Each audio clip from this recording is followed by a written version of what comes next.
Halo teman-teman semuanya, selamat datang kembali di kanal YouTube Manuskrip Papua. Kali ini kita membahas tuduhan organisasi non-pemerintah terhadap pemerintah Indonesia soal Papua Barat dan tanggapan resmi delegasi Indonesia. Apa fakta sebenarnya di balik laporan ini? Simak sampai akhir untuk melihat sudut pandang lengkap kedua pihak. Video ini menampilkan rekaman sidang United Nations Human Rights Council sesi ke-61 pada tanggal 25 Maret tahun 2026 dalam agenda Durban Declaration and Program of Action. Fokus utama adalah pernyataan organisasi non-pemerintah dan tanggapan resmi pemerintah Indonesia yang menjadi sorotan dalam diskusi internasional terkait Papua. Apa saja tuduhan yang disampaikan dan mengapa membuat dunia internasional menyoroti Papua? Selanjutnya, saya akan memberikan kesempatan kepada Christian Solidarity International. Christian Solidarity International sekali lagi menyampaikan keprihatinan mendalam atas ancaman yang ditimbulkan oleh operasi militer yang sedang berlangsung dan proyek pembangunan pemerintah Indonesia terhadap masyarakat adat Papua Barat. Tahun ini, jumlah pengungsi internal di Papua Barat meningkat menjadi 105.000 orang, naik dari 85.000 hanya setahun sebelumnya. Peningkatan pesat jumlah pengungsi internal ini menunjukkan percepatan operasi militer pemerintah di wilayah tersebut. Operasi militer ini dirancang untuk melindungi proyek skala besar guna mengeksploitasi sumber daya alam Papua yang melimpah, termasuk penambangan nikel di Raja Ampat, penambangan emas di Pegunungan Papua, dan perkebunan industri di Merauke. Proyek terakhir ini mencakup area seluas 2 juta hektar lahan di Papua Barat. Proyek-proyek ini disebut merampas hak milik masyarakat adat Papua atas tanah mereka dalam skala besar dan mengancam terjadinya kerusakan ekologis yang dahsyat. Semua ini berlangsung di wilayah yang menurut Indonesia, pemerintah sebagian besar telah tertutup bagi pengamat independen, jurnalis asing, dan lembaga hak asasi manusia internasional. CSI menggemakan seruan yang disampaikan di sebuah acara sampingan pada tanggal 4 Maret. Pemerintah Indonesia seharusnya memfasilitasi kunjungan Komisaris Tinggi PBB ke wilayah tersebut dan memperpanjang undangan untuk prosedur khusus yang relevan dari Dewan Hak Asasi Manusia PBB juga. Terima kasih untuk memberikan pernyataan dan saya berikan kesempatan kepada Indonesia. Anda memiliki waktu 3 menit.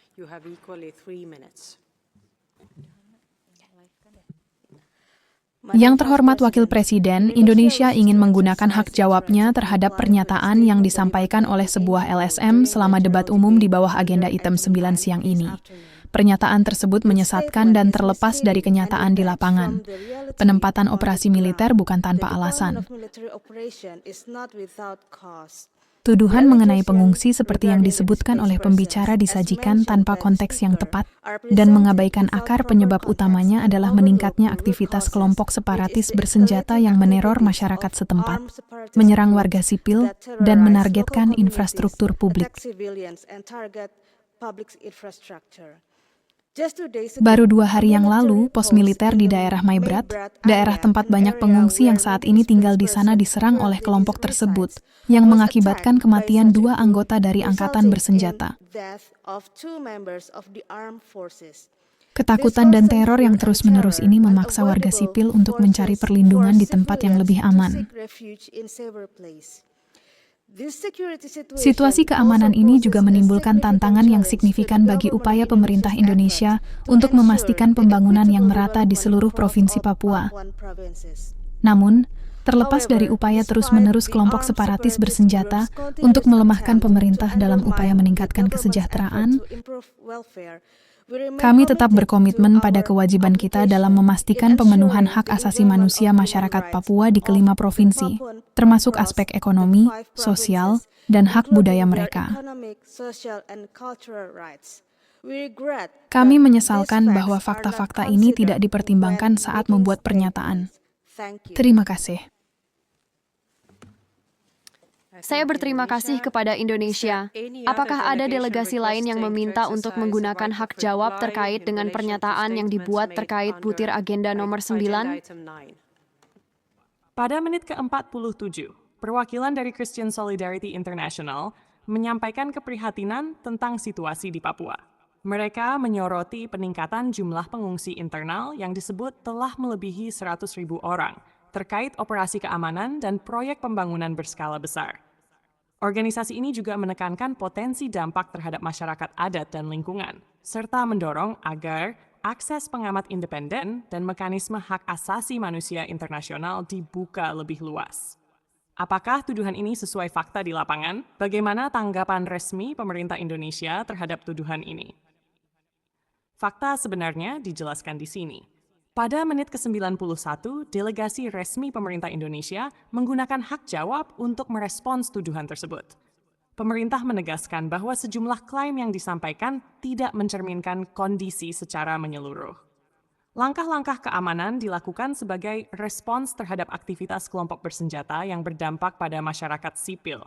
Delegasi juga menekankan komitmen pemerintah untuk pembangunan di Papua dan pemenuhan hak asasi manusia, termasuk hak ekonomi, sosial, dan budaya. Fakta ini jarang disorot di pemberitaan internasional. Apakah isu ini juga disampaikan oleh organisasi lain di tingkat global? Selain sidang ini, isu serupa telah disampaikan oleh organisasi lain seperti Yayasan Pusaka Bentala Rakyat Human Rights Monitor bersama International Parliamentarians for West Papua serta Amnesty International dan World Council of Churches. Laporan-laporan tersebut menyoroti isu keamanan, perpindahan penduduk, perlindungan hak asasi manusia, dan dampak pembangunan terhadap masyarakat adat di Papua. Kesimpulan, apa yang perlu diketahui penonton sebelum membentuk opini sendiri? Sidang ini menunjukkan perbedaan perspektif antara organisasi non-pemerintah dan pemerintah Indonesia. Isu utama mencakup keamanan, pengungsi internal, dan dampak pembangunan. Pemerintah Indonesia menolak sejumlah tuduhan dan menegaskan kebijakan yang diambil bertujuan menjaga stabilitas, mendorong pembangunan, dan tetap mengedepankan hak asasi manusia. Manuskrip Papua.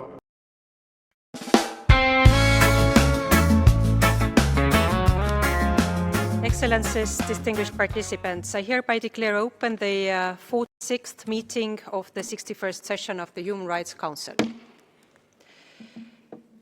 And we shall continue with a general debate under agenda item 9. And we continue with a list of observers of the Council. And I have the pleasure to give the floor to Uganda. Thank you. We align with NAM, Africa Group, and OIC groups.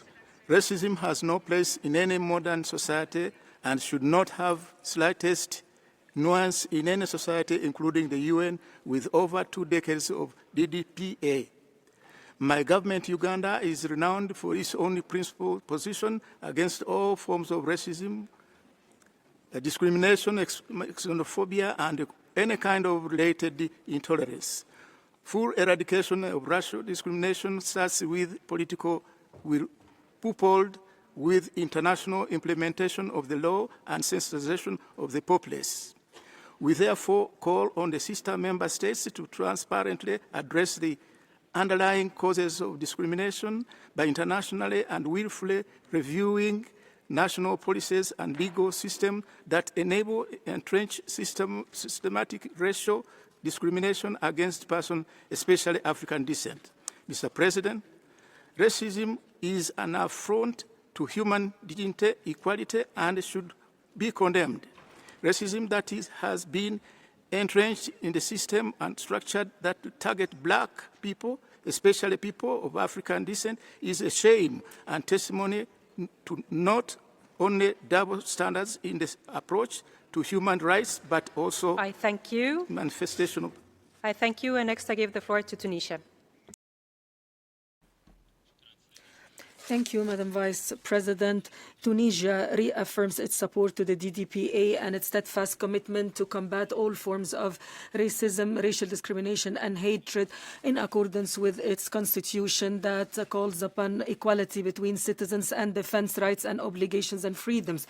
It protects all residents on its soil by virtue of its national laws and international commitments in a state of law and institutions. We remind that Tunisia is the first first country that has put an end to racial discrimination and slavery. It provides humanitarian assistance to illegal migrants and deals with them in a humanitarian fashion. We call upon all states and UN bodies to combat Islamophobia and racist aggressions that the Muslim communities in different countries are subjected to. And it warns that such practices, such as systematic racial segregation and genocide practiced by the occupying power against the brotherly people of Palestine and the OPTs, based on denying the humanity of Palestinians and encourages racial supremacy and religious extremism. We call upon the international community to interfere urgently to put an end to the murder and displacement. Thank you. Next, I give the floor to Cambodia. Madam Vice President, racism, xenophobia, and related forms of intolerance remain persistent global challenges that require sustained attention and collective resolve. Upholding equality and non-discrimination is important to building inclusive, just, and peaceful society. Cambodia underscores the need to address the causes of racism and intolerance through education, public awareness, and effective legal frameworks that foster tolerance, mutual understanding, and social cohesion. In this connection, the Durban Declaration and Programme of Action remain a central reference for global effort, and its full implementation requires a renewed commitment and strengthened cooperation. At the national level, Cambodia places great importance on promoting social harmony and safeguarding the principle of non-discrimination.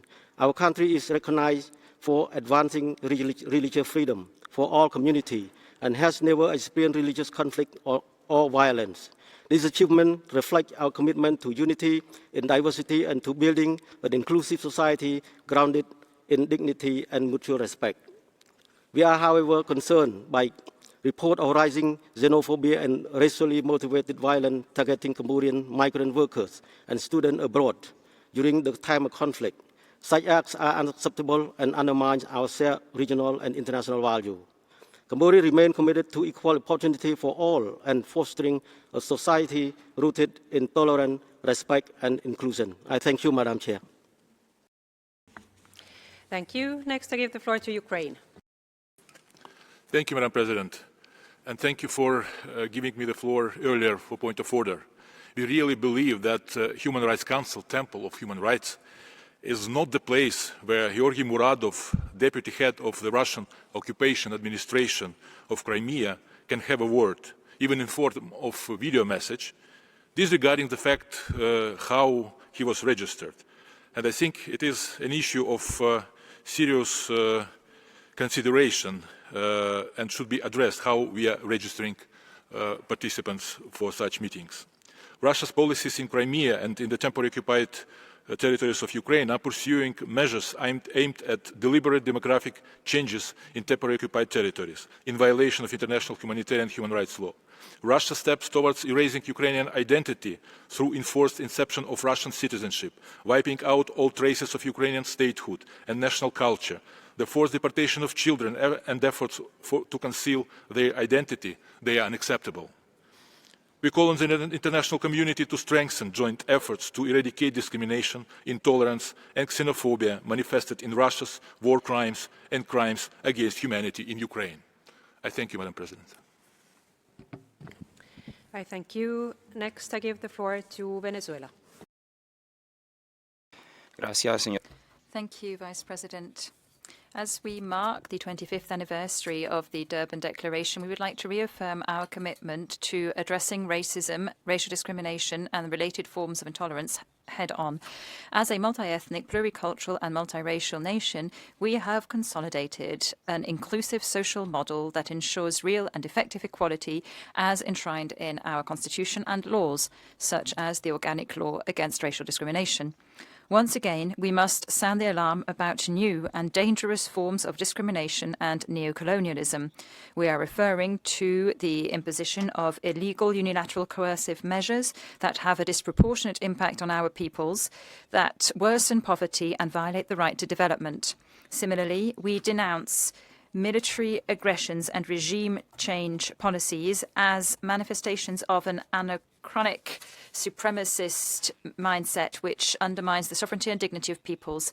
We also condemn the resurgence of cruel and inhumane treatment and xenophobic acts against migrants. Finally, we urge the international community to reject these neocolonial practices and to defend in a comprehensive way the Charter of the United Nations. Thank you very much, Madam Vice President. Thank you. Next, I give the floor to Morocco. Je vous remercie, Madame la Vice-Présidente. Thank you, Madam Vice President. My delegation would like to thank the High Commissioner for the presentation of his report. The world is seeing an increase in hate speech and incitement to racial and religious discrimination. Morocco is a country of religious tolerance and peace, and we are deeply concerned by hate speech, including online, which poses serious threats to the enjoyment of human rights. Aware of these challenges and in step with our initiatives at the level of the General Assembly, Morocco, on the sidelines of this session, has organized a side event on combating hate speech. State representatives and representatives of the OHCHR and others have shown their unity in order to ensure that religious unity can be used to help to protect human rights. We also have the implementation of the Rabat Action Plan and the International Day on Combating Hate Speech. And this year, Morocco intends to launch an initiative to step up our collective action against this phenomenon. Thank you. Thank you. Next, I give the floor to Namibia.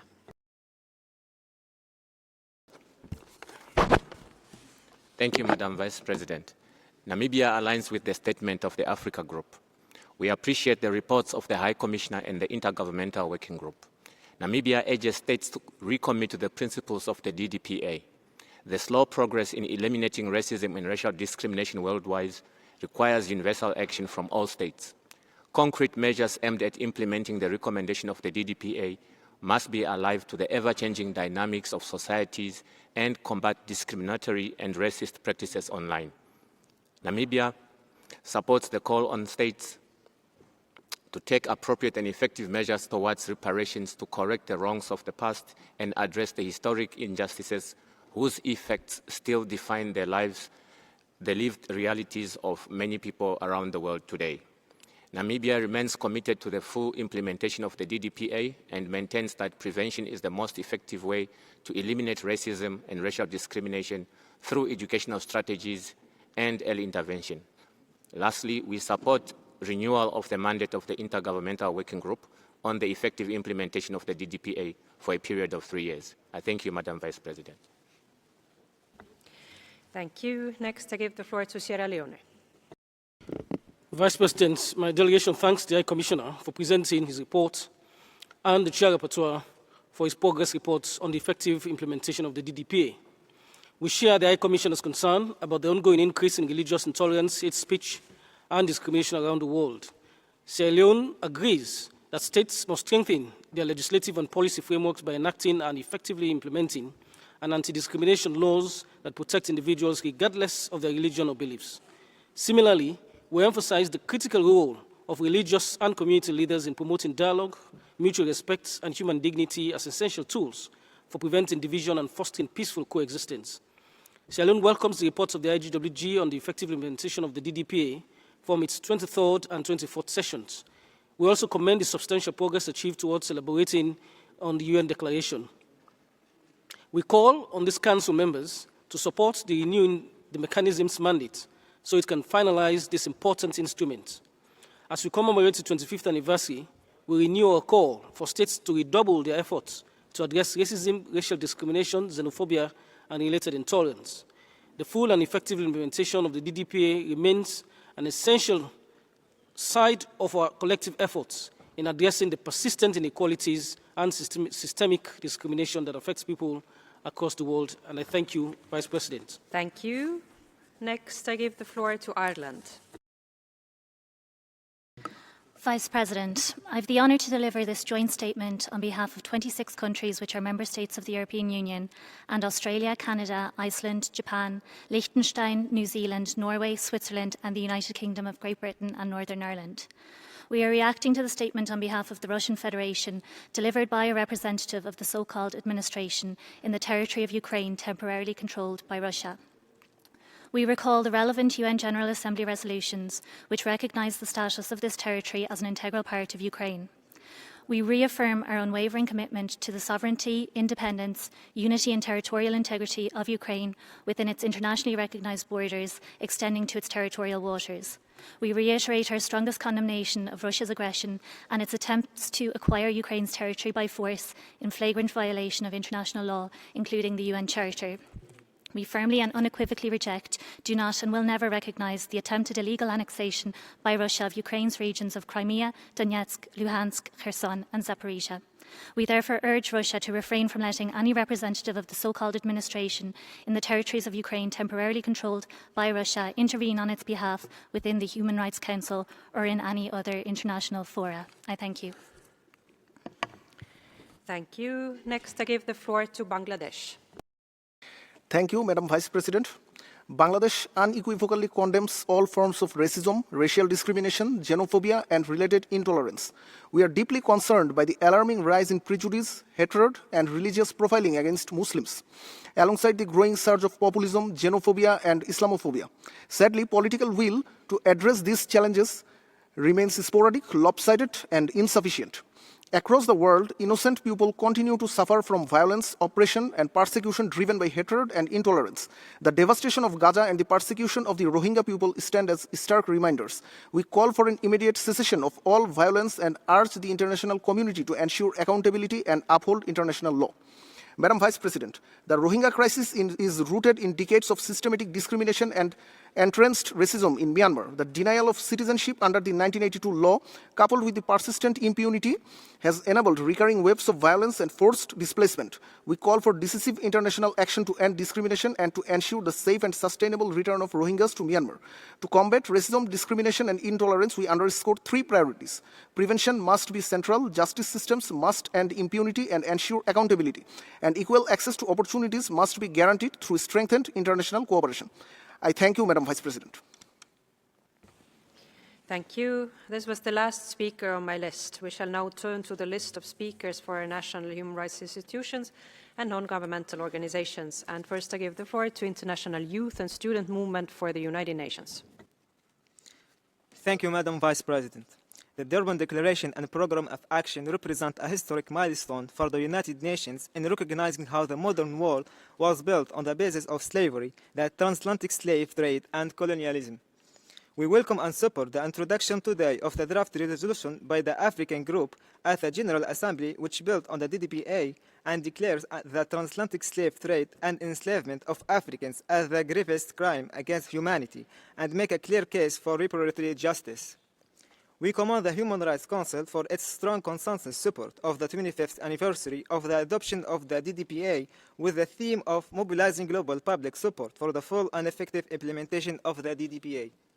However, the DDPA have regrettably been out of print for years at the OCHR, despite repeated requests by the Council and General Assembly to have it reprinted for wide dissemination.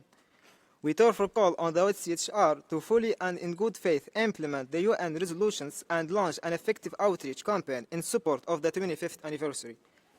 We also call on states, in accordance with the resolution of the latest RSC session, to consider providing support for NGOs to organize and participate in activities linked to the 25th anniversary of the DDPA. Thank you. Thank you. Next, I give the floor to Association pour l'éducation et la santé de la femme et de l'enfant. Thank you, Madam Vice President. I'm deeply concerned by the alarming rise of intolerance and persecution in Pakistan. We are witnessing a systematic campaign to dehumanize and silence specific segments of the population. My father, Imran Khan, has been imprisoned for nearly 1,000 days. He's the primary target of a regime that treats dissent not as political disagreement, but as a grave crime to be crushed. I've not seen my father in over 3 years. He's held in a solitary confinement cell, a cell built for death row inmates. UN experts have warned the inhumane conditions could amount to torture. This is not neglect, it's a deliberate persecution designed to strip a human being of his dignity. The intolerance extends beyond him. Pakistan has expanded its blasphemy laws to impose life imprisonment, and they've branded citizens as terrorists, fostering a climate of hatred. We ask this Council and the OHCHR to urge Pakistan to end this persecution immediately. They must comply with UN Working Group's opinion, and they must release my father and all political prisoners. Thank you. Thank you. Next, I give the floor to l'association P pour la lutte contre la contrainte et l'injustice.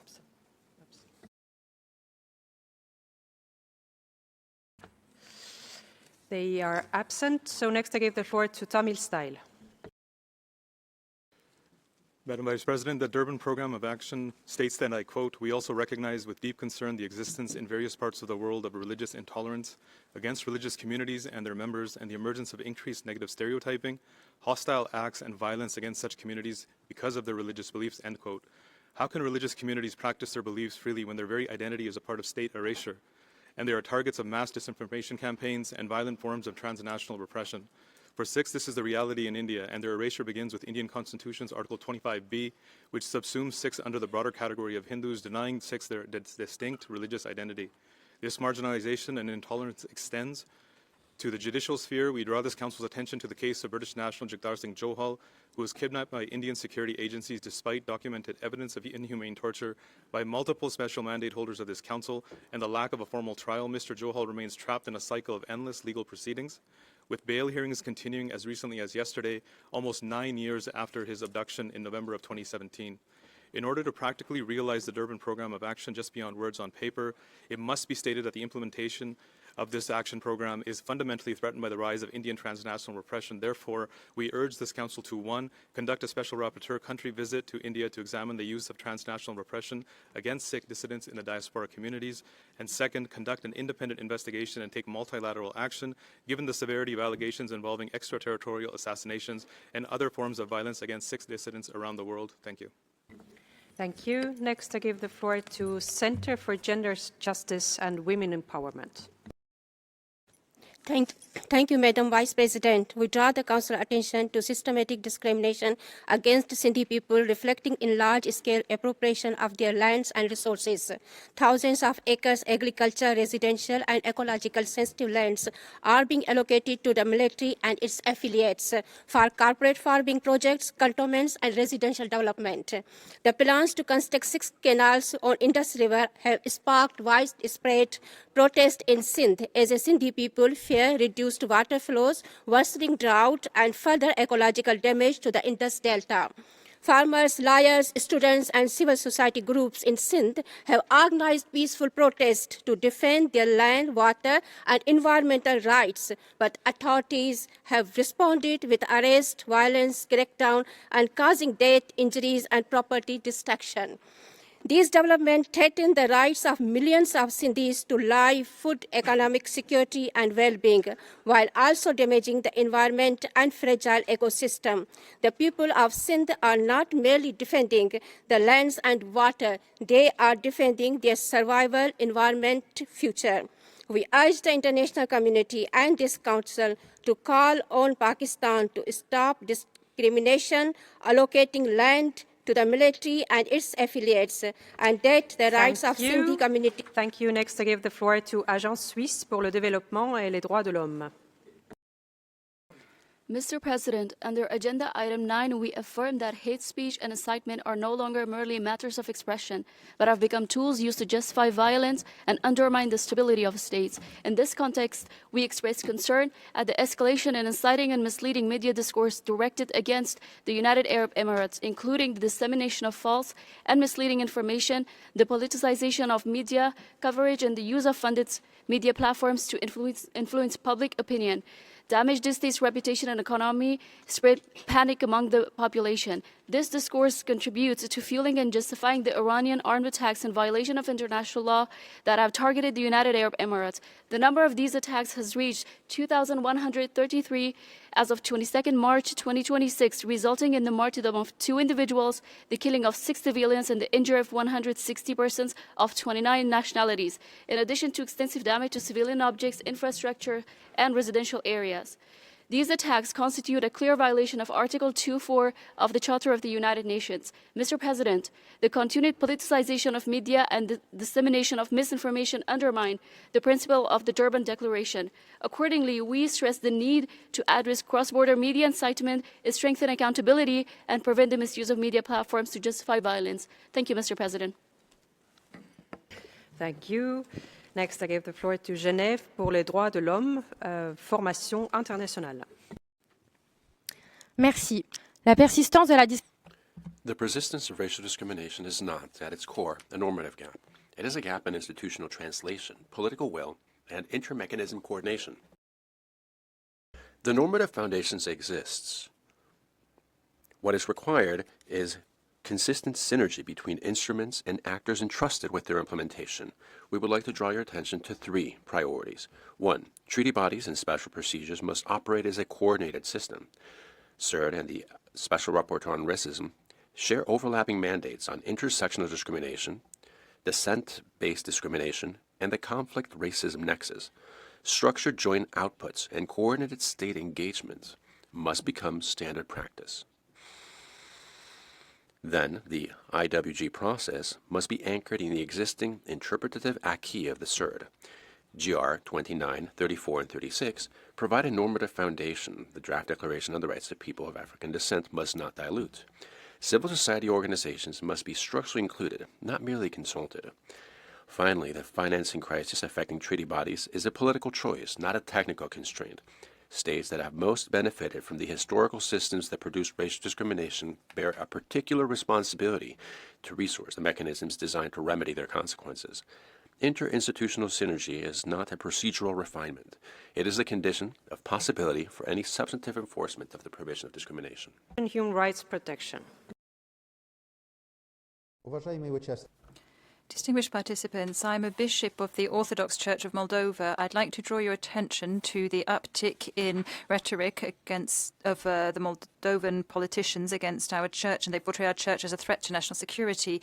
This rhetoric is creating intolerance and restricting religious freedoms. A significant problem is the widespread use of administrative penalties against our faithful and accusing us of passive electoral corruption. Our pilgrims and clergy face regular, severe checks when crossing state borders. Moreover, ongoing court proceedings mean that 800 churches and monasteries are being confiscated from our confession.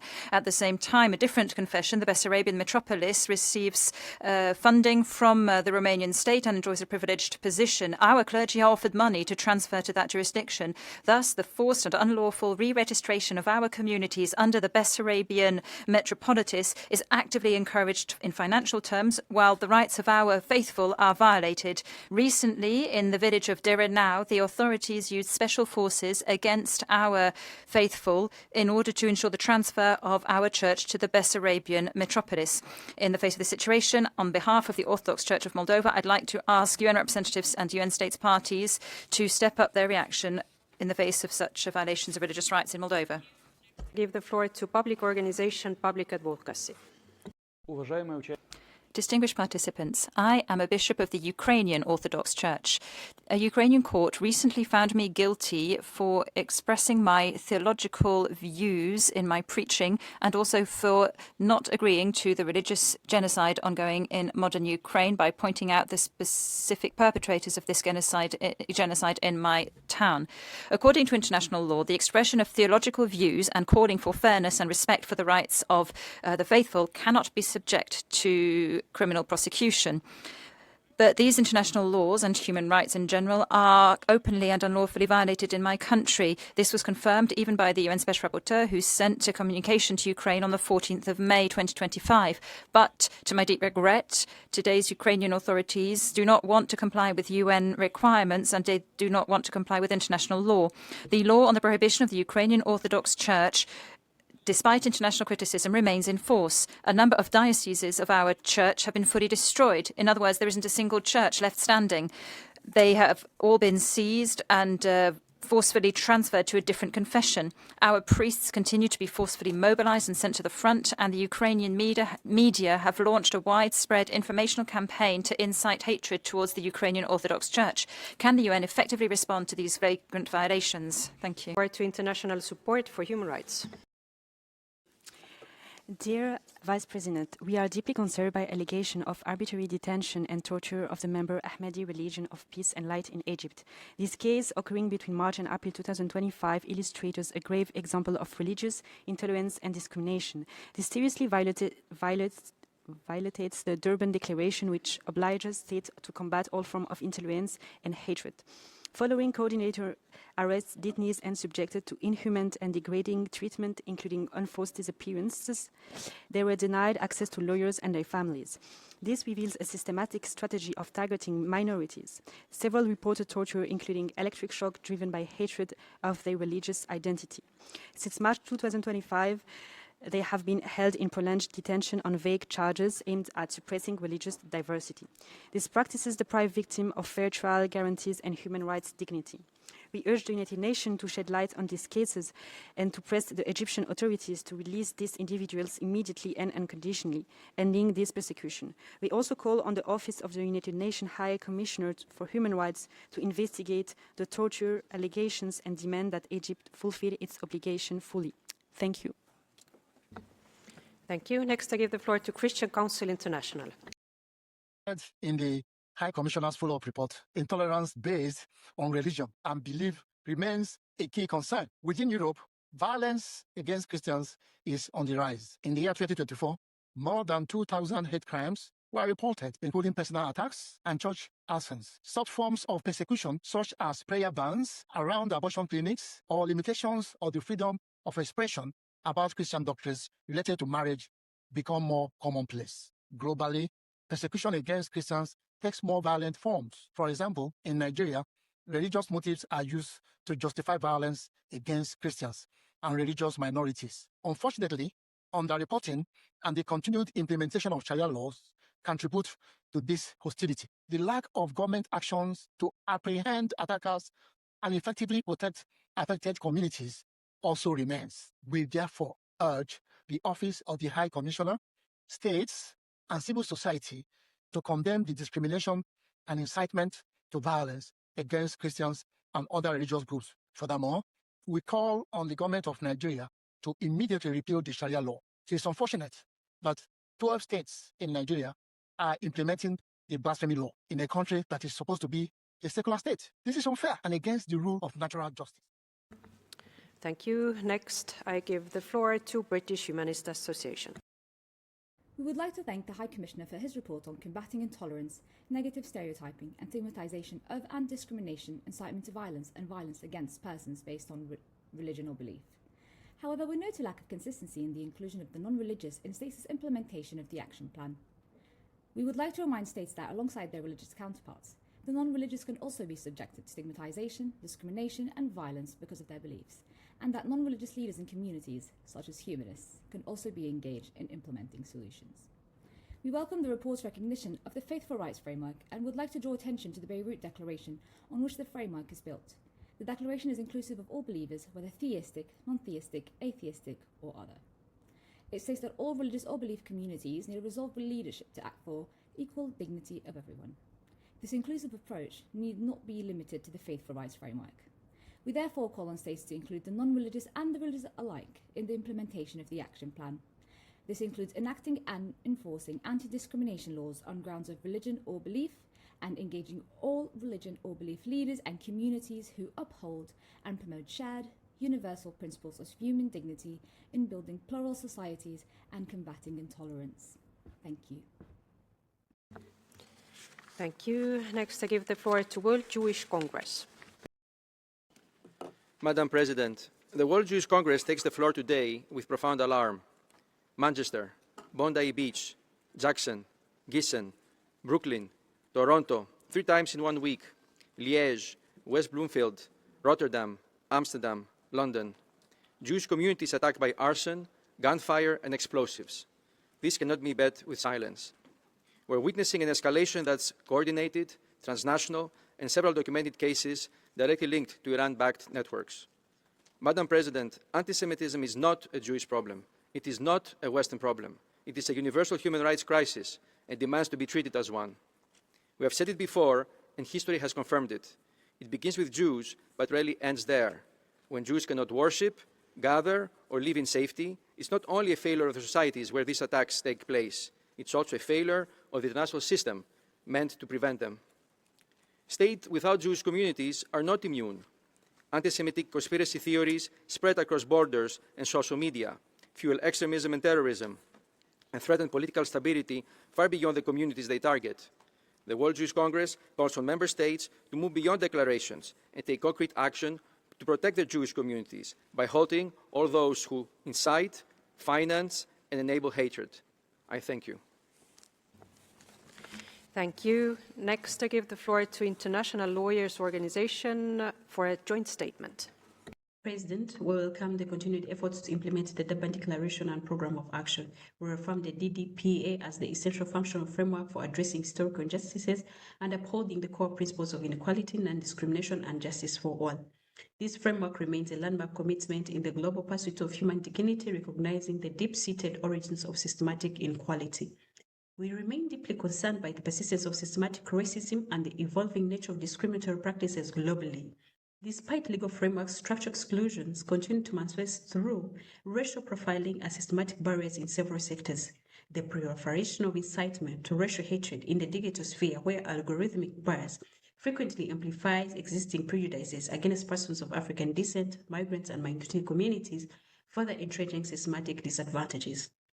Therefore, International Lawyers Organization and Geneva International Center for Justice urge member states to harmonize domestic legislation with international human rights standards to ensure effective accountability and access to justice for victims of discriminations. States must adopt comprehensive, time-bound national action plans that include the collection of disaggregated data to address structural inequalities effectively. Racism remains a grave violation of human dignity. We call upon this Council to translate rhetorical commitments into concrete measures. Thank you. Next, I give the floor to Al Baraim Association for Charitable Work. Distinguished delegates, I speak today on the situation of the Pashtuns and the role of the Pashtun Tahfuz movement, PTM, a peaceful civic movement advocating for human rights, dignity, and rule of law in Pakistan. For many years, Pashtun communities have faced serious challenges, including insecurity, displacement, and concerns about human rights violation, as well as ongoing operation by the Pakistani military in affected region.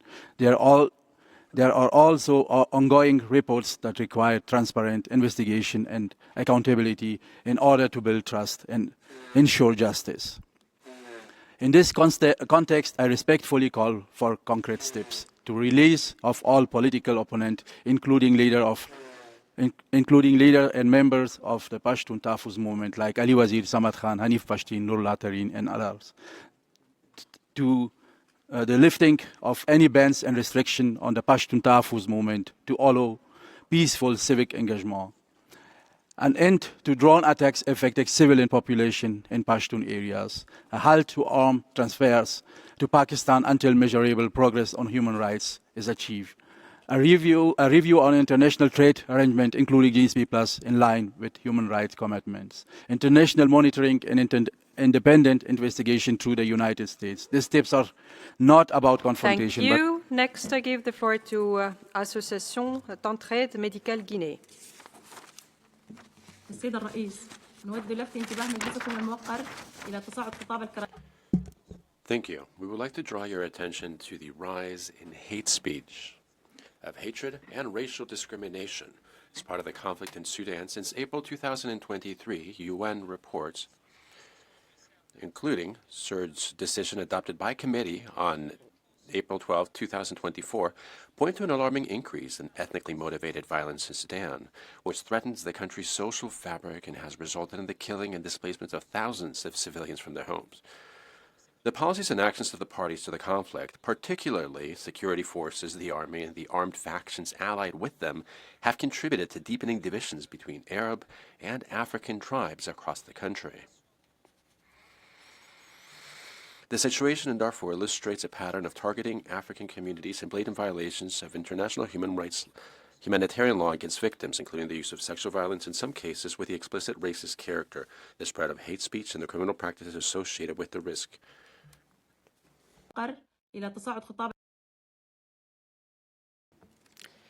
Thank you. Next, I give the floor to the Inclusivity Project. ضد الضحايا بما في ذلك استخدام العنف الجنسي. Mr. President, I represent the communities discriminated on work and descent, numbering 270 million people across the several regions of this world. We have been greatly benefited by the general recommendation of the Committee for Elimination of Racial Discrimination, which has clarified Article 1 of the Convention. Since its adoption, several important developments have taken place, which include recognition of the human right to safe and healthy environment, the recognition of the intersectionality, attention given to the reprisals, the emerging Durban processes, the depth of the understanding of communities discriminated on work and dissent, and the challenges that are being faced. Updating the general recommendation in view of the current challenges will make it a living instrument extremely helpful in the current scenario. We appeal to the CERD and the member states to launch a process of updating and making sure several challenges are being addressed. Thank you, Mr. President. Thank you. Next, I give the floor to Global Sri Lankan Forum, United Kingdom. Thank you, Madam President. Under Agenda Item 9, I wish to highlight growing concern regarding the United Kingdom's expected reforms to indefinite leave to remain proposal to extend the skilled worker settlement period from 5 years to 10 or more years. Although presented as an administrative reform, this shift risks transforming structural discrimination and unequal treatment of migrant communities who already live and contribute in the UK. Skilled migrants entered UK under a lawful, predictable 5-year pathway to settlement. Many have built families, careers, and community ties on this basis. Extending the qualifying period retrospectively would affect workers from racially and lower income backgrounds who are overrepresented in essential sectors such as health and social care. These individuals already face systematic barriers, and prolong their route to settlement deepen their vulnerability. I respectfully urge the United Kingdom to ensure that any ILR reforms include transitional protections for those already on lawful routes, and to conduct comprehensive equality and human rights impact assessment before implementing measures that could entrench discrimination or prolong insecurity. Thank you. Thank you. Next, I give the floor to African Green Foundation International. I wish to draw attention again to discriminatory impact of the United Kingdom's expected reforms to indefinite leave to remain. Respectfully, the proposal to extend the skilled worker settlement period from 5 years to 10 or more years. This shift, if applies to migrants already residing in UK, risk deepening patterns of structural inequality and xenophobic exclusion. For years, skilled migrants have contributed to the UK's economy under clear 5-year settlement pathway. This policy direction risks normalizing a system in which migrants remain indefinitely tied to employer sponsorship, repeated visa fees, and restrictive conditions that limit mobility and expose them to exploitation. Such unequal treatment is not imposed on British citizens or EU nationals, raising serious concerns of indirect racial discrimination and policy choices shaped by xenophobic narratives rather than evidence-based need. The Durban Declaration calls on states to dismantle discriminatory structures and ensure equal treatment for all. Policies that retrospectively disadvantage long-term residents undermine these commitments. I urge the United Kingdom to adopt transitional protections, uphold equality standards, and ensure that any ILR reforms do not entrench discrimination. Next, I give the floor to Jerusalem Institute of Justice. Mr. President, since October 7, we have witnessed a dual tragedy: the impact of the attack itself and a subsequent explosion of global hate. This anti-Semitism targets Jews simply for who they are. It is a rhetoric that seeks to do the unthinkable, to deny, to distort, and to justify the atrocities. We have worked directly with survivors and victims, documenting their testimonies and preserving the truth. Yet, instead of solidarity, many have faced disbelief, dismissal, and even hostility. This growing denial is not occurring in isolation. It is a part of a broader climate of global rising hatred. History shows us a clear pattern. When hateful rhetoric is normalized, when incitement goes unchecked, it does not remain words, it escalates. We are already seeing the consequences. In Australia, sustained rise in anti-Semitic hostility has created an environment where violence against innocent people has become increasingly likely. When terror struck at Bondi, it was not a surprise. It was a foreseeable result of a systematic failure to confront hatred before it turns into tragedy. This is a warning to all societies. Silence is not neutrality. It enables the next massacre. We call on this council to raise awareness and move from complicit silence to concrete action to confront this dangerous trend. Thank you. Thank you. Next, I give the floor to Christian Solidarity International. Christian Solidarity International once again expresses its great concern over the threat that the government of Indonesia's ongoing military operations and development projects pose to the indigenous peoples of West Papua. This year, the number of internally displaced persons in West Papua increased to 105,000, up from 85,000 just a year before. This rapid increase in the number of IDPs points to the acceleration of government military operations in the region. These military operations are designed to protect large-scale projects to exploit West Papua's abundant natural resources: nickel mining in Raja Ampat, gold mining in the Papuan highlands, and industrial plantations in Merauke. This latter project covers an astonishing 2 million hectares of land in West Papua. These projects are dispossessing the indigenous Papuan people of their lands on a massive scale and threaten devastating ecological damage. All of this is taking place in a region that the Indonesian government has largely closed to independent observers, foreign journalists, and international human rights bodies. CSI echoes the call made at a side event that was held here at the Palais des Nations on March 4. The Indonesian government should facilitate a visit to the region by the UN High Commissioner for Human Rights and extend an invitation to the relevant special procedures of the UN Human Rights Council as well. Thank you. Next, I give the floor to Action for Development. Mr. President, I would like to draw attention to the urgent humanitarian crisis in Afghanistan caused by the large-scale and voluntary return of Afghanistan refugees from Pakistan under the illegal foreigner repatriation plan. Since the implementation of this policy, over 1.9 million nationals of Afghanistan have been forced out of Pakistan. Among them are not only undocumented people, but also holders of UN-issued registration cards and Afghan citizen cards, many of whom are women, children who had sought safety and stability. In the past 6 months alone, over 130,000 individuals are reportedly detained. Families are sent back under the extreme circumstances without adequate access to food, shelter, or medical care, particularly during the harsh winter. Mr. President, these actions are contrary to non-refoulement principle and human rights obligation. It is essential to halt these repatriations and ensure that all measures taken along with the commitment under international frameworks.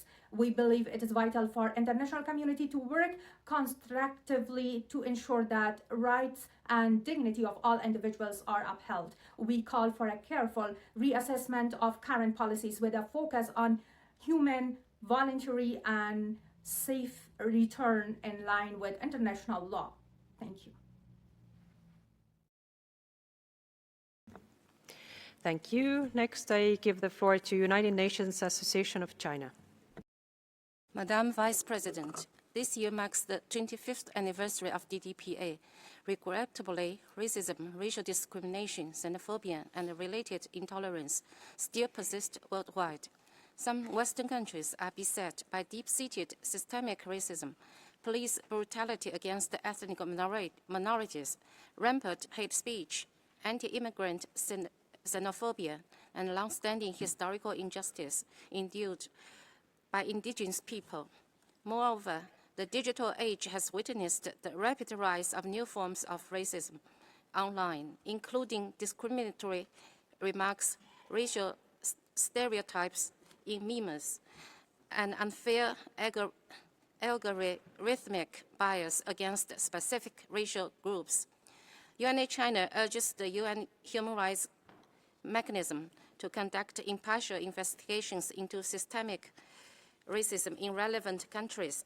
The international community should promote dialogue and understanding among cultures and civilizations, uphold mutual respect and inclusiveness, and advance equitable and inclusive global human rights governance. I thank you. Thank you. Next, I give the floor to United Nations Watch. History teaches the health of a society may be assessed by a simple test. Is it safe for Jews? Sadly, today we need to pose this question to the West's proudest democracies. Australia, synagogues firebombed in Melbourne. Gaz the Jews shouted in your streets. A terrorist massacre of Jews in Bondi. You rejected visas for Israeli lawmakers while rewarding Hamas by recognizing a non-existent state. Australia, you have more than 100,000 Jews. How many now think of leaving? Britain, mass marches chanting for intifada and destruction of the Jewish state. Jewish ambulances torched in Golders Green. You impose an arms embargo on Israel, yet refuse to prescribe the IRGC. Britain, you have 300,000 Jews. How many now think of leaving? Canada, synagogues riddled with bullets. Jewish schools under siege. Your minister promotes an internet hoax that Israel bombed a hospital. Canada, you have 400,000 Jews. How many think of leaving? France, rabbis attacked in Paris. A Holocaust memorial defaced with graffiti. State-sponsored media whitewashed the UN's Hamas apologist. France, you have 500,000 Jews. How many now think of leaving?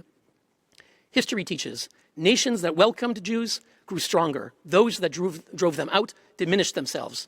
Prime Ministers Albanese, Starmer, Carney, President Macron, you failed to confront the hate. Worse, by applying a constant double standard to the Jewish state, you sent signals to the mob. A society may be judged by a simple test. We ask leaders of the West, are your countries safe for Jews?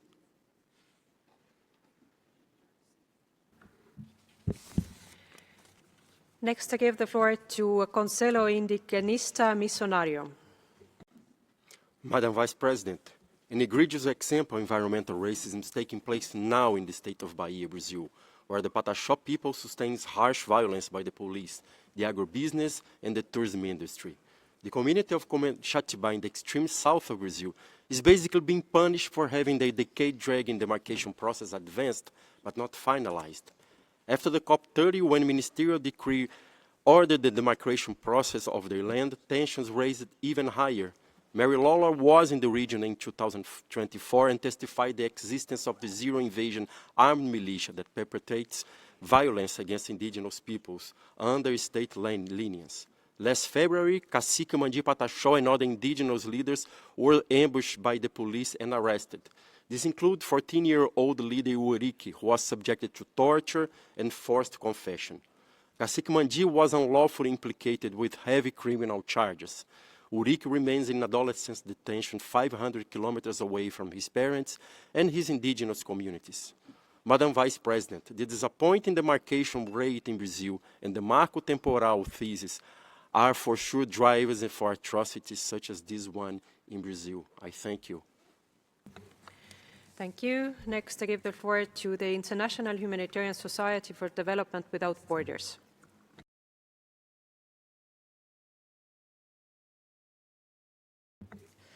They are absent. So next, I give the floor to Association Mauna for Human Rights and Immigration for a joint statement. Thank you. Today, racism and discrimination remain serious challenges affecting millions of people worldwide. Despite international commitments to equality and human dignity, marginalized communities continue to face stereotyping, stigmatization, and exclusion from public life. Those global concerns are also reflected in national contexts affected by conflict, such as Yemen. Civil society organizations have documented practices that raise serious concerns regarding racial discrimination and violations. Among these is the case of the Yemeni actress Intisar al-Hammadi, who was subjected to arbitrary detention and an unfair trial, linked to her public presence, repression of personal freedom, and strict moral control. This case is not isolated. Rather, it reflects a broader pattern of violation affecting marginalized groups, including women and minorities. Furthermore, reports show discriminatory practices in the distribution of humanitarian assistance by the Houthis, raising concerns about unequal access to essential aid. On behalf of the Association Mauna and Geneva International Center for Justice, we express our concern regarding racist practices by states obligated under the Durban Declaration. We condemn all forms of discrimination, call for the protection of victims in conflict zones, and urge stronger monitoring and accountability mechanisms. Thank you. Thank you. Next, I give the floor to Humanists International. Mr. President, the Durban Declaration urges states to eradicate all forms of racial, religious, and ethnic discrimination both in law and practice, and all forms of related intolerance. The government of Iran has shown consistent disregard for these principles. Its theocratic regime has persecuted religious and belief minorities, including humanists. It has also shown disregard for its citizens through its consistent crackdown on protests from the Women, Life and Freedom movement and to more recent protests in early 2026. The Iranian judiciary has accelerated trials, threatened the death penalty for protesters under the charge of enmity against God, and forced families to pay for the return of their loved ones' bodies. The Iranian regime must cease its widespread human rights abuses. Nevertheless, we are also gravely concerned by escalating hostilities involving numerous parties, including the US and Israel. All parties must respect international humanitarian law and must protect civilians. Attacks against schools are particularly deplorable. The Durban Declaration recognizes the importance of education in combating racism and xenophobia and promoting human rights. No one should be killed for pursuing education. The above positions are not mutually exclusive. Rather, human rights concerns and concerns about the use of force are both grounded in a deep concern for the Iranian people and their rights, and grounded in the Durban Declaration, the UDHR, and the UN Charter. The path to the vindication of universal human rights and the eradication of intolerance as per the Durban Declaration is in accountability and justice, not in further violence. All wars are started by human beings, and war can be ended by human beings working together. Thank you. Thank you. Next, I give the floor to Conectas Direitos Humanos. Human Rights, Repórter Brazil, and the Business and Human Rights Center would like to draw the Council's attention to the ongoing issue of contemporary slavery in Brazil, which mainly affects Black individuals. Systemic gaps, together with limited funding and staffing for the labor inspection system, still allow companies to profit from worker exploitation. It is therefore essential that the Brazilian state increase its efforts to eradicate slave labor. These actions must cover the entire production chain and reach those who benefit the most from these practices. In this context, adopting a national framework on responsible business conduct is urgent, so we call on the Brazilian state to resume dialogue with civil society to jointly develop a national policy on business and human rights, aligned with both national and international standards. We also urge the state to reaffirm its commitment to strengthening mechanisms to eradicate slave labor. This includes advancing the third national plan for the eradication of slave labor, ensuring adequate funding for inspections, guaranteeing the independence of labor inspectors, and preventing political interference in the dirt list. Thank you. Thank you. Next, I give the floor to Yesor Youth Organization. My name is Dr. Sabiya Baloch, a human rights advocate from Balochistan, Pakistan, and a member of Baloch Executive Committee. Balochistan makes up nearly 45% of Pakistan's landmass, but only about 6% of its population. Despite its vast natural resources and its central role in projects such as the China-Pakistan Economic Corridor, more than half of the population lives below the line of poverty. Behind economic marginalization, the province has faced decades of serious human rights concerns. Thousands of Baloch individuals have been subjected to enforced disappearances, often held without due process or legal transparency. Many have later been found dead in alleged extrajudicial circumstances or in unmarked graves. Some are released after years of detentions, bearing deep physical and psychological trauma. Many never returned. In 2025 alone, our documentation records over 1,200 cases of enforced disappearances and more than 200 extrajudicial killings. Those who speak out, journalists, lawyers, students, activists, and human rights defenders, frequently face harassments, arrests, and prosecutions under counterterrorism laws. Several leaders of Baloch Executive Committee, including Dr. Marang Baloch, have been detained for nearly a year under what we have considered politically motivated charges. On a personal level, my father was forcibly disappeared. I'm facing travel restriction, financial constraints, and sustained pressure affecting both my medical career and advocacy work. Reflecting the broader challenges faced by the defenders in the region, we call upon the United Nations to conduct an independent assessment of the human rights situations in Balochistan and urge the international community. Thank you. Next, I give the floor to Centre du Commerce International pour le Développement. Merci, Monsieur le Président. Thank you, President. The DDPA are a major milestone in terms of the recognition of multiple forms of racism. However, 20 years on, we must note with concern that this phenomenon continues to spread and is trivialized in many areas, from the football fields to politics, from the digital realm to daily life. Racism remains one of the most profound violations of human rights, one of the most destructive ones. It is not just manifest through acts of hatred, but is also deeply rooted in systems, institutions, and practices that perpetuate exclusion, humiliation, and inequality. And all too often, the victims are the same: migrants, refugees, people of African descent, as well as ethnic and religious minorities. All continue to be exposed to stigmatization, exclusion, and racial and ethnic profiling. Racial profiling is a clear violation of human rights and international law. It undermines human dignity, undermines undermines equality, weakens social cohesion, and undermines the very foundations of justice. In this context, the debate about reparatory justice is of vital importance. It must allow us to respond to the legacy of racism and to recognise the suffering from the crimes of yesterday and crimes against humanity, and to pave the way towards justice, truth, memory and reconciliation. To combat racism is not just a political necessity, it is also a moral, legal and universal obligation. Thank you. Merci. Next, I give the floor to Coordination Africaine des Droits de l'Homme pour les Armées. Mr. President, I speak today as someone who refuses to normalize suffering. In September 2025, the mountains of Tira Valley echoed not with gunfire between combatants, but with bombs dropped on civilians. At around 2 a.m. on 22nd September, Pakistani JF-17 fighter jets struck Matridara village, killing 30 innocent Pashtuns from the Akhakhil tribe.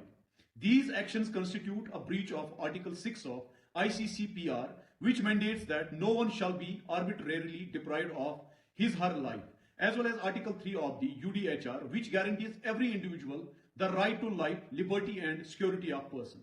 Furthermore, the systematic nature of these strikes violates Article 5 of the UDHR, which prohibits torture or cruel, inhuman or degrading treatment or punishment by the state. A sitting parliamentarian, Iqbal Afridi, publicly acknowledged that it was the security forces' aircraft. Survivors now call it the Tira massacre because naming the truth matters. Pakistan's systematic targeting of religious and ethnic minorities, backed by state impunity, is a blatant violation of the UN Genocide Convention. Thank you. Next, I give the floor to Al-Bashir Foundation for Development. Madam Vice President, racial discrimination runs deep and forms an inherent part of colonialism and foreign occupation. When expressions of cultural identity or peaceful political opinion are treated as security concern, the line between governance and discrimination becomes dangerously blurred. Such practices risk entrenching structural inequalities and deepening mistrust within the population.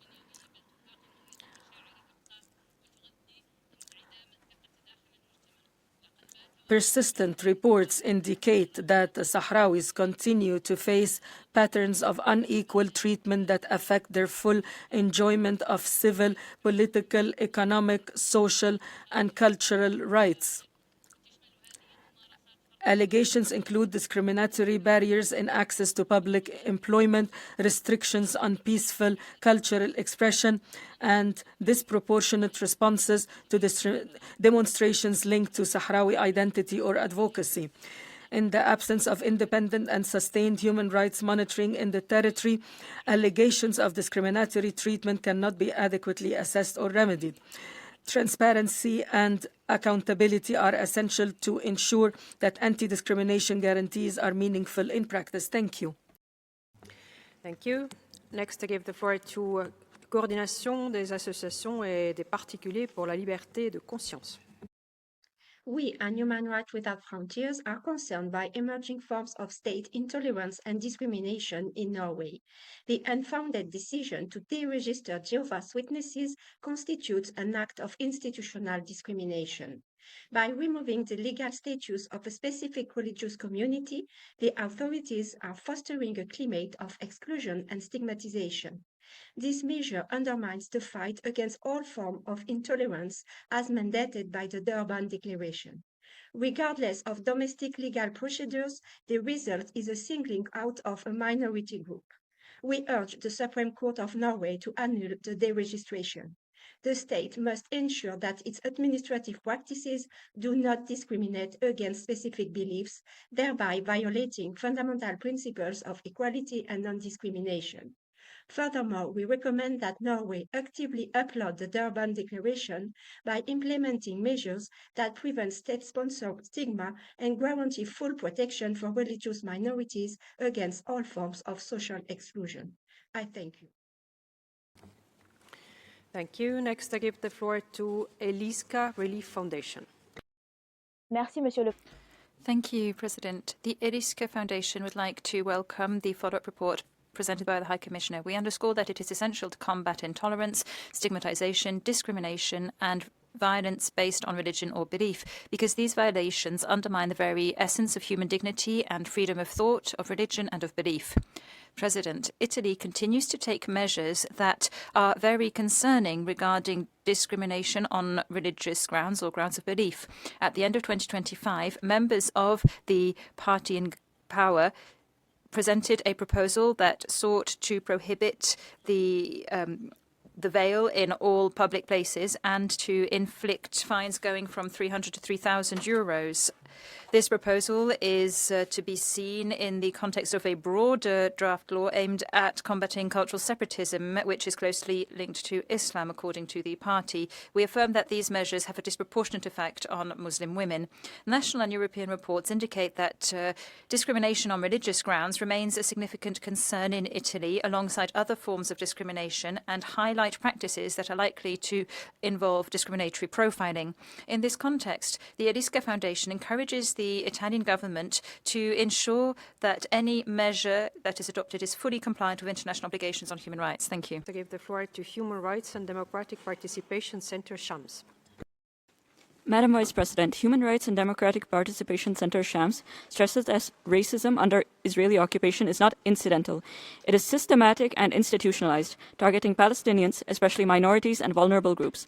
In violation of the Durban Declaration and Program of Action, Palestinian refugees face collective punishment and stigmatization, while Palestinian Christians are increasingly restricted in accessing their holy sites, particularly in Jerusalem. Bedouin communities are forcibly displaced through discriminatory policies, settler violence, and denial of access to land and water. Persons with disabilities face compounded discrimination, especially during military operations, where their protection and access to services are largely neglected.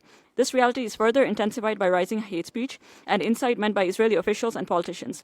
Statements describing Palestinians as terrorists or human animals and calls for their displacement fuel violence and normalize discrimination. Such rhetoric directly contributes to attacks by settlers and reinforces a system of exclusion and dehumanization. We therefore call on the international community to condemn systemic racial discrimination under occupation, to hold Israel accountable for hate speech and incitement, and to ensure protection for Palestinian minorities and vulnerable groups. Racism must not be tolerated, yet under occupation it is institutionalized. Thank you. Thank you. Next, I give the floor to Village Uni. Mr. President, the situation in Jammu and Kashmir raises concerns regarding freedom of religion, particularly in relation to the profiling and surveillance of mosques. Reports indicate that mosques and other religious institutions are being monitored and congregants are being profiled, contributing to a climate of fear and mistrust among the Muslim population. The Kashmiri people's right to practice their faith freedom is an essential aspect of their culture and religious identity. Restrictions on religious gatherings, sermons, and access to mosques, including Dargah Hazrat Bal, are of concern. United Villages respectfully urges this Council to promote respect for religious freedoms and address concerns regarding the profiling and surveillance of mosques in Kashmir. We encourage authorities to ensure that all communities can exercise their rights without undue interference, and that measures are taken to build trust and promote understanding among different religious groups who have historically coexisted in harmony. The profiling and surveillance of mosques can exacerbate tension. Protecting religious freedoms is crucial for peace, stability, and harmony in the region. I thank you, Chair.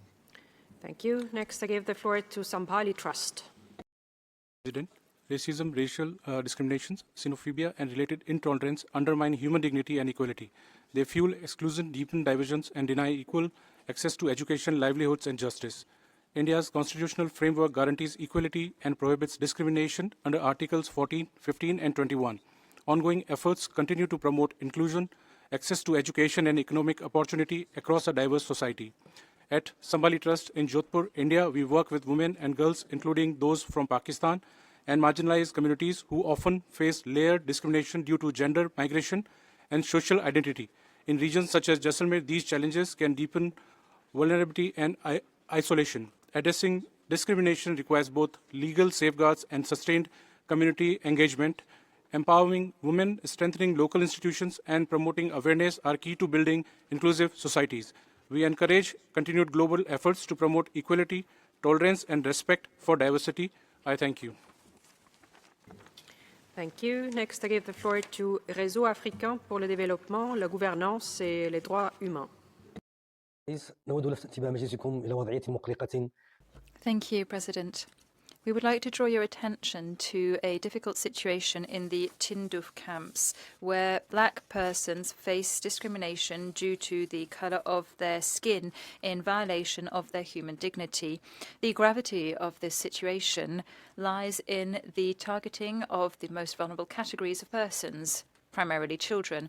There was Mahroud Mahrouchoud, for instance, a black child, and his family suffers from humiliating discrimination and slavery on the basis of the color of their skin. This child suffered forms of extreme physical violence without the perpetrators being prosecuted, which reveals the impunity that reigns there. President, discrimination coupled with impunity reflects the dire situation in these camps and undermines human rights. We call for such practices to end and for effective protection for the victims to be guaranteed through the opening of independent investigations and by enabling UN mechanisms to have access to the camps. And we call on the host state to shoulder its responsibilities. Thank you. Thank you. Next, I give the floor to Rajasthan Samgrah Kalyan Sanstan. Thank you, Mr. President. The promise of this council is a world free from the poison of intolerance. Yet this promise rings hollow for millions facing systematic discrimination based on faith and origin. Racism and xenophobia are not abstract concepts. They are daily realities that shatter life and violate fundamental human rights. Today, I draw the council urgent attention to the plight of the Hindu minority in Pakistan, one of the world's oldest civilizations now reduced to vulnerability and fear. Hindu constitute just over 2% of state population, yet they face persistent discrimination in law, society, and state practices. In December 2025, a recent and painful example in the case of a minor Hindu girl from Sindh, who was subjected to forced conversion and marriage. Her story is not rare, Mr. President. Behind the statistics lies at a childhood. Independent estimates suggest that 1,000 minority girls annually are abducted, forcibly converted, and forced into marriage, exposing deep-rooted structural violence. Empathy words only allow more suffering. We must move from talking to acting. The world is watching. We must make sure justice knows no border and protect everyone equally. We thank you. May all live happily. Thank you. Next, I give the floor to Ilsena Kolo. President, under item 9, we would like to express our deep concern in the face of credible and repeated allegations of racial discrimination in the Tindouf camps, specifically targeting black persons. These practices, which are based on the color of the skin, constitute a clear and gross violation of the International Convention on the Elimination of All Forms of Racial Discrimination, which prohibits all distinction, exclusion, or restriction on grounds of race or color. The available information point to a deep-rooted system of marginalization where the affected persons suffer from differentiated forms of treatment, social exclusion, and a denial of equality, revealing a pattern of structural discrimination that is incompatible with international standards. President, inaction in the face of such violations is tantamount to strengthening impunity.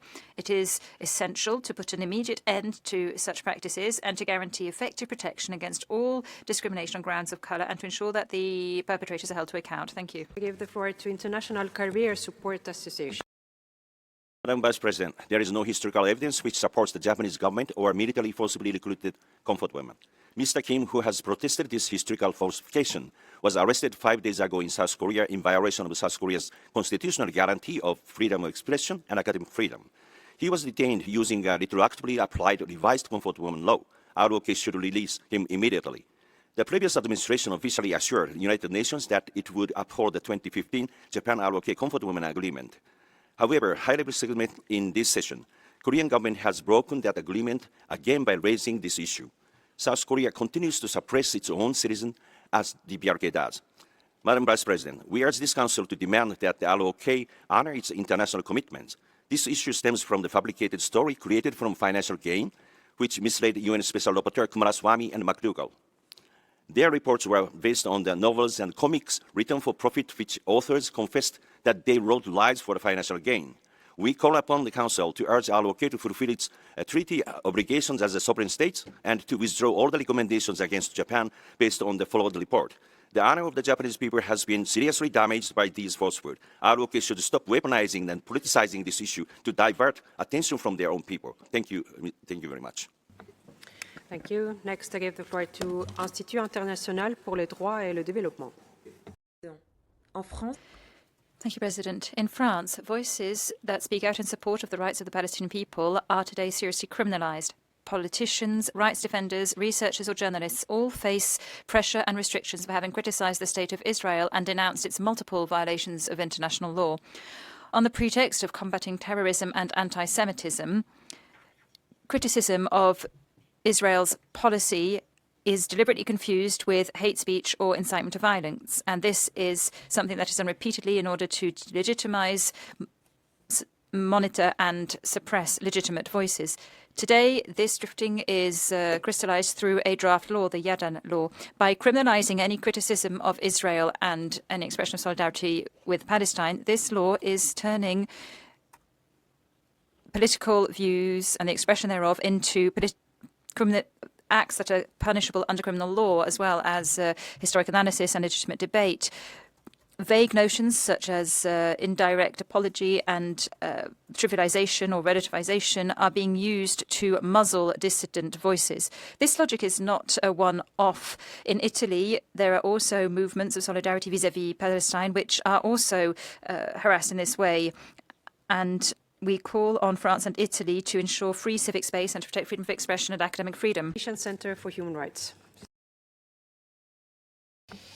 They are absent, so next I give the floor to International Action for Peace and Sustainable Development. Mr. President, guided by the Durban Declaration and Program of Action, my organization draws the Council's urgent attention to the sharp rise in Islamophobia, hate speech, and religious discrimination in India, including in Indian-occupied Jammu and Kashmir. This alarming trend is highlighted in the Indian Hate Lab Report 2025, which documents over 1,300 hate speech incidents, a 13% rise from 2024. Muslims remain the primary targets, accounting for 98% of cases, while Christians, Sikhs, and other minorities account for about 12% of incidents. Alarmingly, 23% of incidents included explicit cause for violence. Many other promoted social and economic boycotts. Such platform shows how Islamophobia is becoming normalized in public discourse. Mr. President, in Indian-occupied Jammu and Kashmir, the consequences are visible and severe. Authorities have imposed restrictions on religious practices. Meanwhile, Umar Farooq has repeatedly been prevented from delivering sermons recently on Jamatul Wida in Ramadan. Mr. President, this situation weakens social cohesion and violates in principle of equality. We therefore call upon the Council to ensure accountability, to firmly challenge all forms of Islamophobia, and to uphold the rights and dignity of Muslims and all minority communities across India. I thank you. Thank you. Next, I give the floor to Society for Development and Community Empowerment. Thank you, Madam President and distinguished members.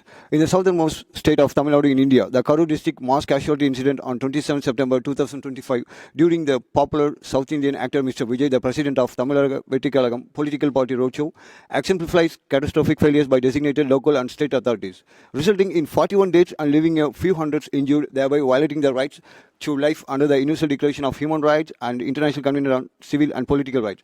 Madam President, inadequate crowd management, insufficient security, and absent emergency arrangements turned the event into a preventable disaster and one of the most horrific stampedes the state has ever witnessed. All 41 bodies underwent postmortem and burial the same night, curtailing family rights and forcing transparency. Despite public outrage, no independent investigation have held accountable Karur District Collector, the Superintendent of Police and Karur Town Police and the Health Minister of the State of Tamil Nadu and the former Minister V. Sendil Balaji, who is already facing corruption charges, all facing the strong suspicions of negligence or complicity in oversight lapses. Tamil Nadu government announced a one-member commission under the retired Justice Aruna Jagadisan, but the progress remains stalled. This impunity erodes justice. We urge the Government of Tamil Nadu and the Government of India to expand Central Bureau investigation probes to encompass all officials named above, prosecute with international oversight, compensate families beyond announced 1 crore Indian rupees and government jobs, mandated the safety reforms. This United Nations Council must monitor and recommend intervention. I thank you. Next, I give the floor to Community Human Rights and Advocacy Center. President, my organization expressed profound concern over the rising manifestation of racism and Islamophobia targeting Muslims in India.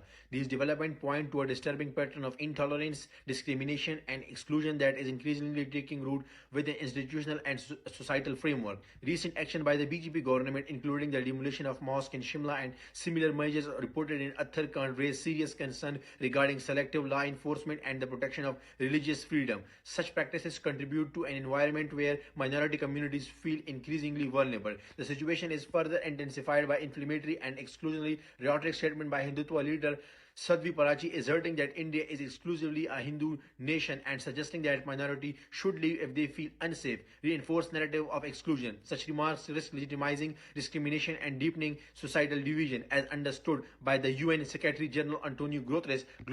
Muslims globally face institutional discrimination and socio-economic marginalization. In this context, the development in India warrant urgent attention. My organization call upon the Council to address these violations and take concrete measures to safeguard the right, dignity and religious freedom of Muslim and all minority communities. I thank you.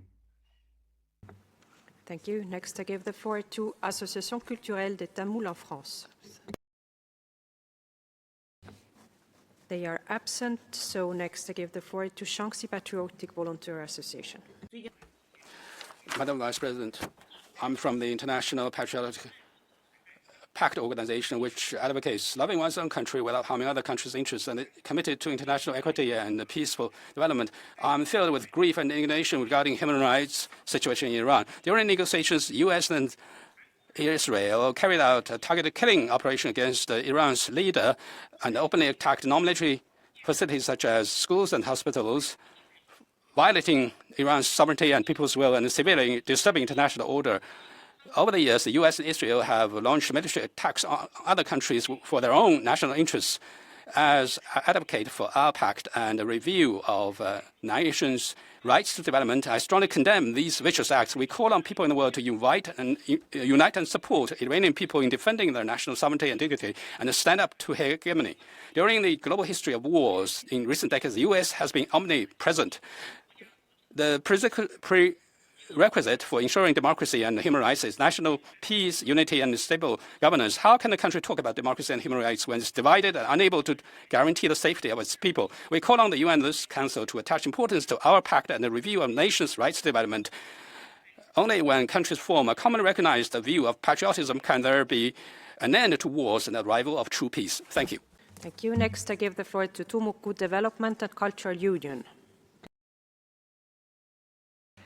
They are absent, so next I give the floor to Anaya.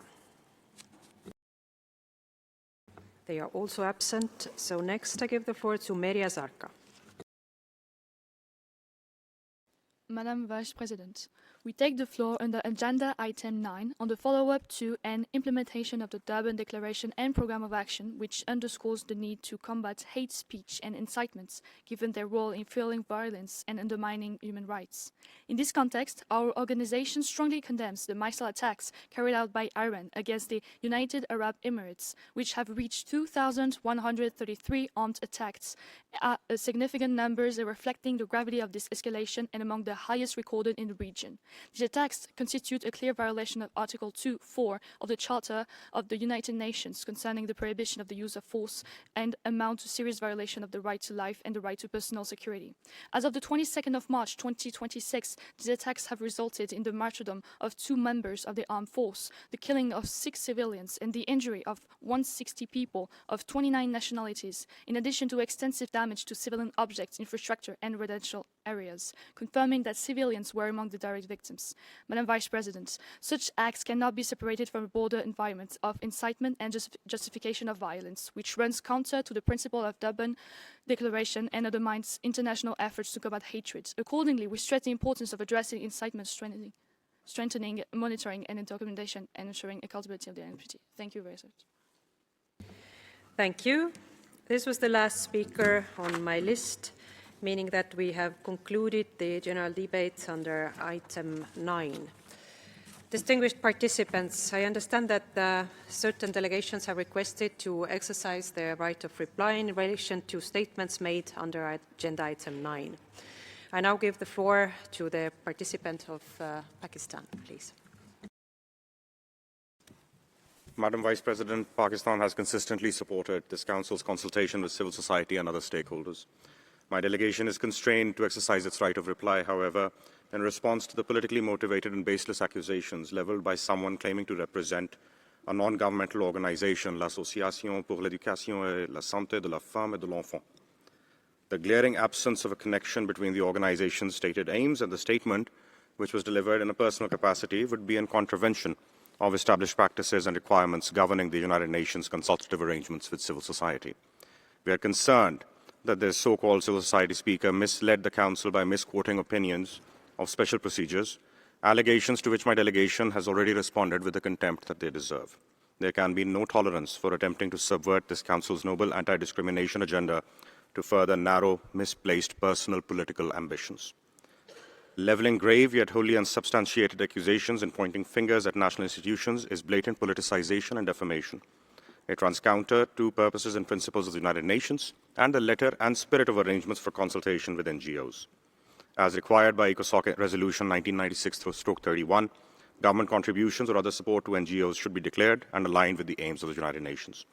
Misuse of NGO privileges must be prevented, as it undercuts the credibility and contributions of sincere and legitimate civil society actors who can add value to their communities as well as to the work of this Council. Our work in this Council demands always minimum standards of conduct. Without these, its vital mandate and sensitive work remain at risk. Thank you. I thank Pakistan for its statement, and I give the floor to Indonesia. You have equally 3 minutes.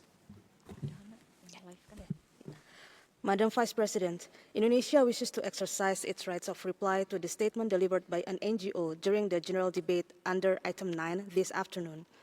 This statement is misleading and detached from the reality on the ground. The deployment of military operation is not without cost. The allegations regarding the displaced persons, as mentioned by the speaker, are presented without proper context and overlook the root causes, which is the escalating activities of armed separatist groups that terrorize local communities, attack civilians, and target public infrastructure. Just 2 days ago, a military post in the Maybrat area, an area where many displaced persons currently reside, was attacked by such a group, resulting in death of 2 members of the armed forces. This constant fear and terror unavoidable forces for civilians to seek refuge in several places.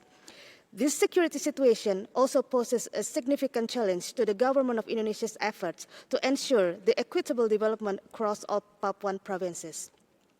However, despite the armed separatist groups' continuous attempt to undermine the government's effort to improve welfare, we remain committed to our obligation in ensuring the enjoyment of human rights of the Papuan across the 5 provinces, including their economic, social, and cultural rights.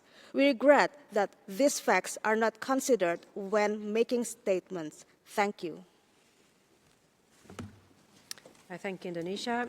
Is there any other delegation requesting to exercise a right of reply in relation to statements made under agenda item 9?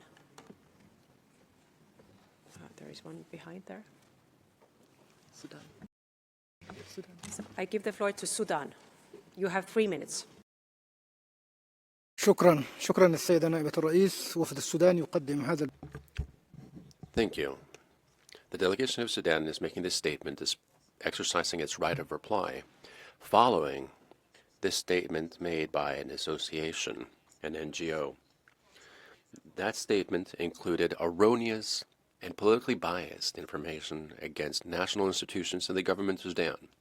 The government of Sudan promotes coexistence among communities.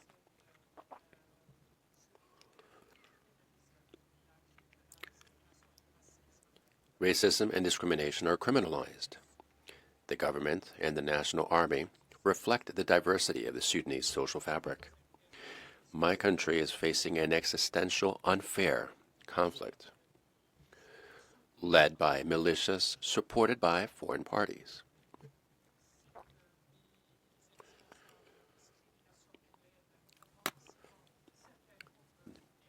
Certain ethnical groups are targeted. They have been victims of sexual assault, pillaging, and other types of violations. which are acts of racism and racial discrimination. Reports have indicated this darker side of war that my country is facing. Based on our legal and moral obligations, the government of Sudan is combating these practices and these violations. And it does so through the security and legal institutions it has. Regions under the control of the Sudanese government protecting Sudanese communities, all religious and cultural groups. We have always welcomed those that have fled areas of war.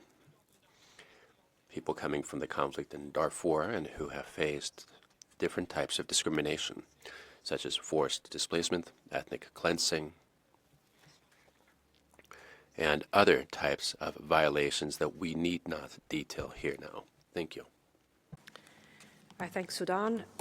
Is there any other delegation requesting to exercise the right of reply in relation to the statements made under agenda item 9? I see none. Thank you. Excellencies, distinguished participants, we have now concluded the consideration of agenda item 9. And we will take a short break before opening the agenda item 10.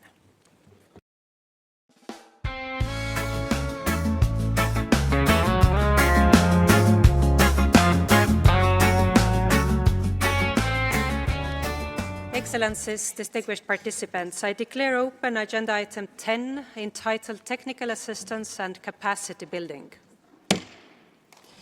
We will now proceed with the enhanced interactive dialogue on the oral update by the High Commissioner on the situation of human rights in the Democratic Republic of Congo, pursuant to Council Resolution 60/35. And it is my honor to welcome Ms. Nada Al-Nashif, Deputy High Commissioner for Human Rights, who will present an oral update by the High Commissioner. I also welcome to the podium Ms. Samuel Mbemba Kabuya Tanda, Minister of Human Rights of the Democratic Republic of the Congo, Mr. Bruno Le Marquis, Deputy Special Representative of the Secretary General, Resident Coordinator and Humanitarian Coordinator in the Democratic Republic of the Congo, and Mr. Hubert Chiswaka Masoka, Director General of the Human Rights Research Institute. The list of speakers will close in 15 minutes. And I now have the honor to give the floor to the Deputy High Commissioner for her presentation. You have the floor. Thank you, Madam Vice President, distinguished delegates, ladies and gentlemen, Your Excellency. The people of the Democratic Republic of the Congo are trapped in a dense web of crises: the proliferation of armed groups, foreign interference, ethnic tensions, and fragile governance amid a fierce competition over natural resources. Since the High Commissioner's last update in September, our monitoring reveals a deteriorating human rights and security situation in the East. Civilians are under attack by numerous armed groups, notably the Rwandan-backed M23, the Allied Democratic Forces, or the ADF, and Codeco. They also bear the brunt of clashes between these groups and the Congolese armed forces, supported by allied Wazalendo militia. From October 2025 to February 2026, our office documented 2,560 human rights violations, affecting 6,760 victims, the vast majority in the provinces of North Kivu, South Kivu, Ituri, and Maniema. The real toll is likely to be significantly higher. The ADF has expanded its operations across Ituri, North Kivu, and Chopo since October, killing more than 260 people, displacing many thousands, and subjecting women and girls to sexual slavery, resulting in dozens of pregnancies. December saw a sharp escalation in South Kivu, where fighting intensified between the Alliance Fleuve Congo, or AFC, and M23, supported by Rwanda on the one side, and the Congolese army and Wazalendo groups on the other. All parties committed violations of international human rights and humanitarian law, including the indiscriminate use of heavy weapons that claimed many civilian lives. The city of Uvira changed hands twice during this reporting period. Atrocities by armed groups against civilians persisted regardless of who held control, and that included summary executions, death threats, extortion, and looting. Religious sites and leaders, as well as humanitarian and civil society organizations, were attacked in blatant violation of international law. Our own team discovered several mass graves in the area after the withdrawal of the M23. Testimony from local people indicates that as many as 200 victims may have been buried. This violence triggered mass displacement within the DRC and across its borders. We are also concerned about the increased use of drones, artillery, and other explosive weapons by all parties, including in densely populated areas, causing severe harm to civilians and essential infrastructure. In February, the conflict monitoring organization ACLED recorded 31 drone and airstrikes in the DRC, the highest monthly figure on record. Tragically, 2 weeks ago, a drone strike in Goma killed our UNICEF colleague, Karine Bouisset, along with at least 2 others. The authorities have launched an investigation into the attack. Repeated drone attacks targeting Bangkoka Airport in Kisangani, Chopo province, have sown widespread panic and forced residents to flee, signaling a worrying spillover of hostilities well beyond the established conflict zones. Madam Vice President, in the past 5 months alone, our office has documented some 600 summary executions, claiming more than 1,300 lives. Nearly 1,500 people were abducted during the same period. A further 1,200 were subjected to physical violence, including torture, rape, and other inhumane treatment. The persistent use of sexual violence as a weapon of war inflicts unspeakable suffering on Congolese women and girls. Since October, our office has identified some 450 victims of sexual and gender-based violence, while UNICEF continues to sound the alarm on escalating sexual violence against children. Many of these wounds, ladies and gentlemen, do not heal, leaving communities in chronic pain that lasts for generations. Our staff in the DRC provide victims with legal assistance and refer them to support services. On 9 March, we launched a nationwide campaign to mobilize action against sexual slavery and protect the rights of victims and children born of rape. It is particularly worrying that while armed groups remain the primary perpetrators of abuses, especially the M23, Wazalendo, and ADF, state forces are responsible for more than 1/4 of documented human rights violations and over 1/3 of cases of sexual violence. Ensuring accountability for all violations and abuses is essential to curbing this violence. And yet, national capacity to collect and preserve evidence remains woefully inadequate and uneven. The DRC has only 3 forensic doctors for a population of over 100 million. Since September, our office has supported the Ministry of Higher Education with new forensic training programs and facilitated 3 joint judicial investigation missions and 5 mobile court hearings. Madam Vice President, hate speech and dehumanizing rhetoric are pouring fuel on already blazing tensions. In North and South Kivu, there has been a surge in hate speech targeting Congolese Tutsis who were accused of supporting the Rwandan-backed M23. We documented xenophobic rhetoric, particularly directed at Tutsi women. We are also deeply concerned about escalating tensions in Western DRC, where intercommunal violence between Teke and Yaka communities caused massive destruction, displacing at least 146,000 people. Despite reconciliation efforts led by the authorities, hostilities continue to intensify. The DRC's vast natural wealth feeds the economy of war. Competition for minerals, illegal mining, smuggling, and weak oversight not only drive instability, they spread disease, they contaminate land, and they uproot communities. The DRC is one of the world's gravest humanitarian crises. Across the country, more than 26 million people are facing acute hunger.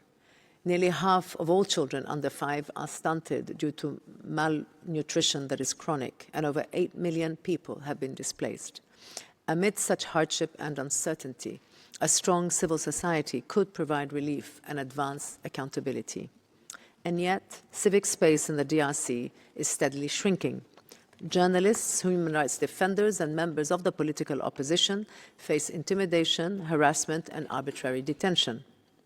Between last October and February, 42 opposition members have been arrested for expressing their views.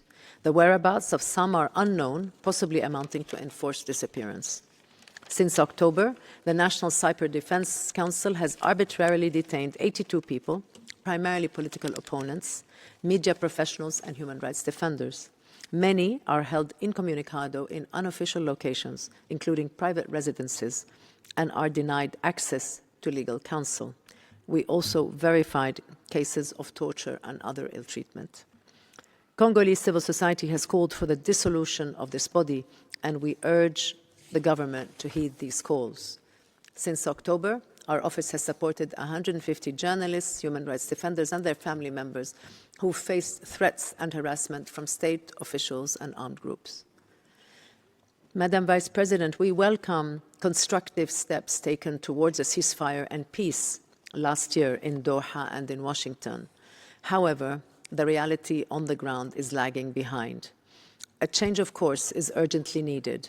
As negotiations continue, people clearly cannot wait. We call on all parties to the conflict to immediately cease hostilities, protect civilians, and respect international law in full. The international community, particularly those with influence, must apply maximum diplomatic pressure to ensure that commitments are translated into reality. Rwanda must withdraw its forces from the DRC and respect its territorial integrity. It must also cease its support to the M23.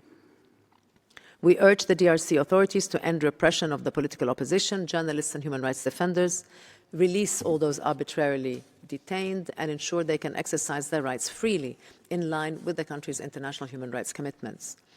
Lasting peace is impossible without human rights. We call on all parties involved in the peace processes to prioritize the voices and the rights of affected people, particularly the need for truth, justice, and reparation. Our office remains ready to support these efforts, including by proposing confidence-building measures which can help to protect civilians and rebuild trust. However, to fulfill its mandate, our office itself needs adequate financial support. As you all know, severe funding cuts have already affected our work in the DRC. Despite this Council's call for the deployment of 8 forensic experts to our DRC office, none have been deployed due to financial constraints, and this limits our ability to investigate grave abuses. Last year, the Commission of Inquiry established by this Council received no funding to operationalize its mandate, and this year resources remain significantly reduced. We are making every effort to support the Commission, but regrettably, its operations remain limited. We need bold collective action to cut the Gordian knot of crises that has suffocated the Congolese people for far too long. With its young and diverse population, the DRC holds the promise of a better future, but only if its people can harness their capabilities and their aspirations to build that future in dignity and in peace. Thank you, Madam. I thank the Deputy High Commissioner for this oral update.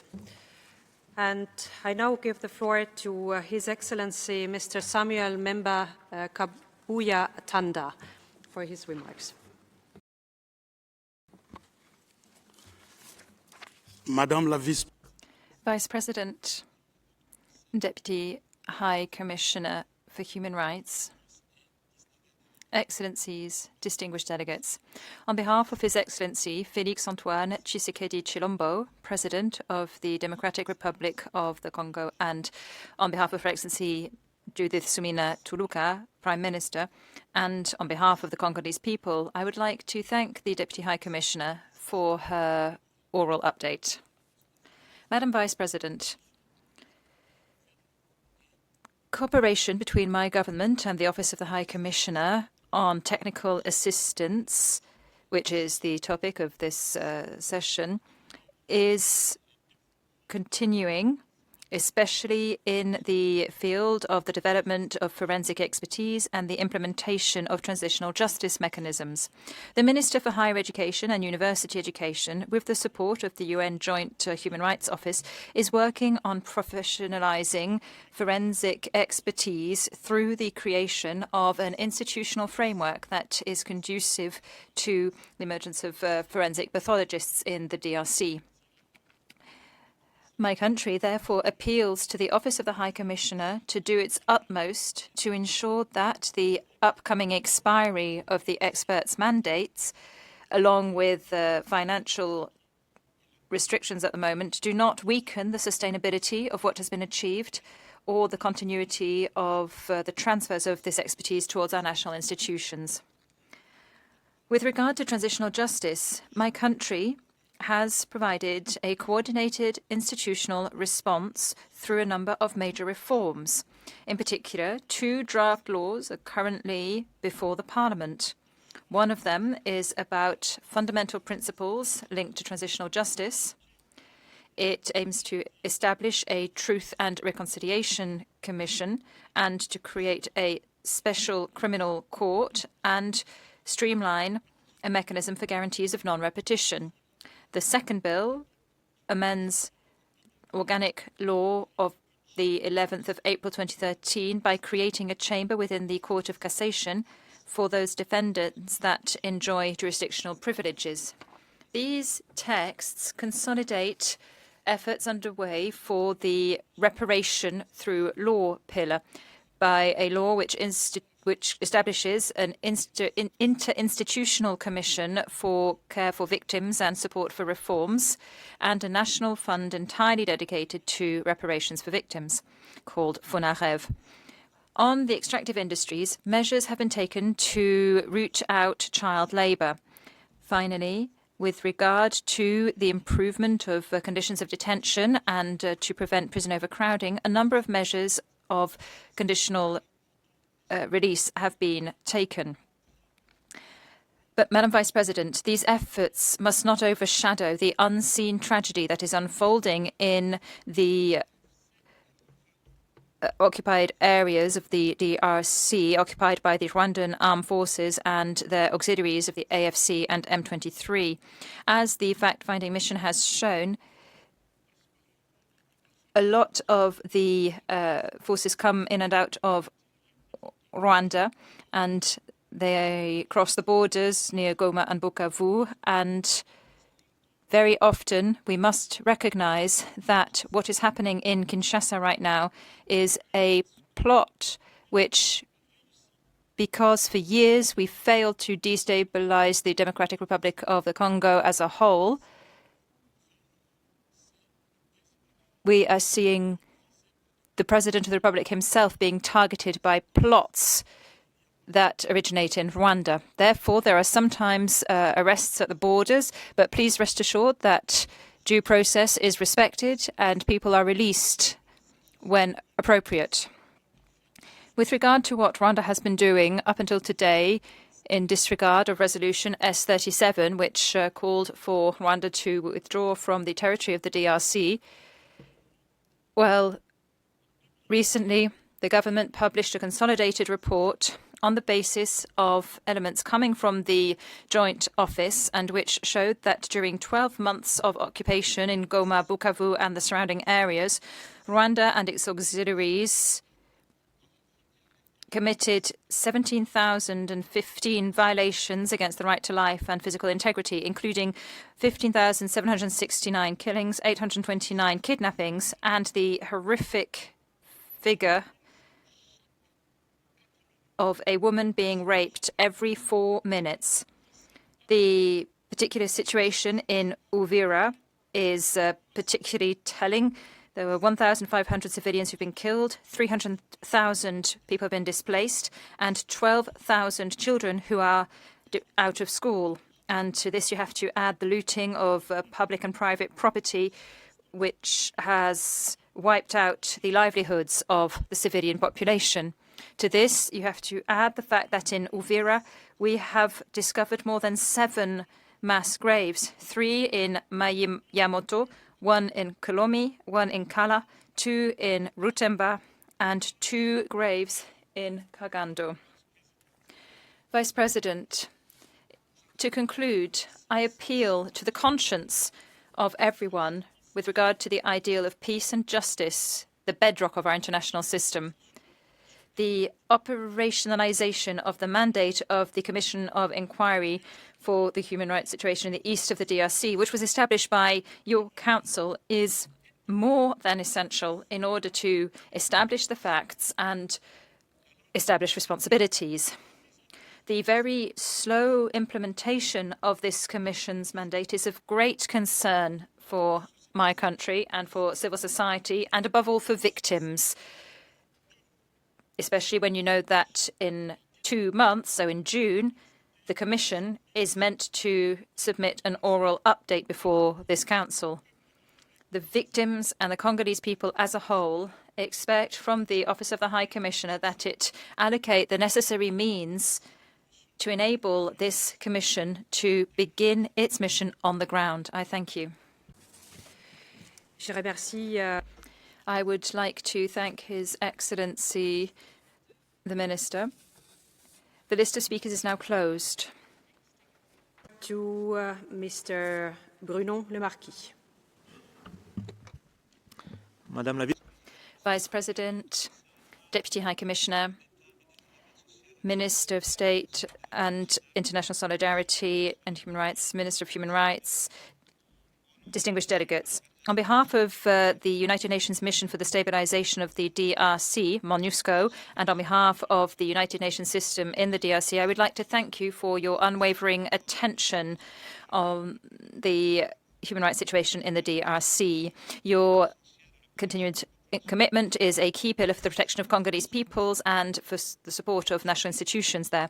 I would like to begin by underlining the key role played by the Joint Office of Human Rights of the United Nations within the United Nations country team and also its excellent cooperation with MONUSCO. This cooperation is based on a shared commitment for the protection and promotion of human rights. I would also like to commend the tireless efforts of the DRC's authorities and the excellent quality of their relations with the United Nations on human rights. This cooperation fosters specific progress in the fight against impunity on cases of sexual violence within the army and the police, but also when the Wazalendo are found guilty of human rights violations. Cooperation also covers disability, transitional justice, and the protection of the rights of the child, amongst other things. Allow me also to commend the determination of the DRC's government to meet the critical needs of victims of sexual violence linked to conflict and crimes against humanity through reparation measures that put rights holders back at the heart of state action. We would like to reiterate our full commitment to supporting this effort to provide just reparation that is of quality and is sustainable and for all victims. The human rights situation in the DRC is seriously deteriorating, especially in the provinces of North Kivu, South Kivu and Ituri, but also beyond, in particular in the west, with the militia Mobondo, and in Katanga as well, with the reappearance of the Bataka Katanga militia. Since our last exchange with this Council, the UN Joint Human Rights Office has documented more than 3,100 cases of violations. That's a 24% increase on 2024. More than 8,300 victims have been registered, out of whom more than 1,600 were summarily executed. The offences of the AFC/M23, supported by the Rwandan army, remain one of the main causes behind this deterioration.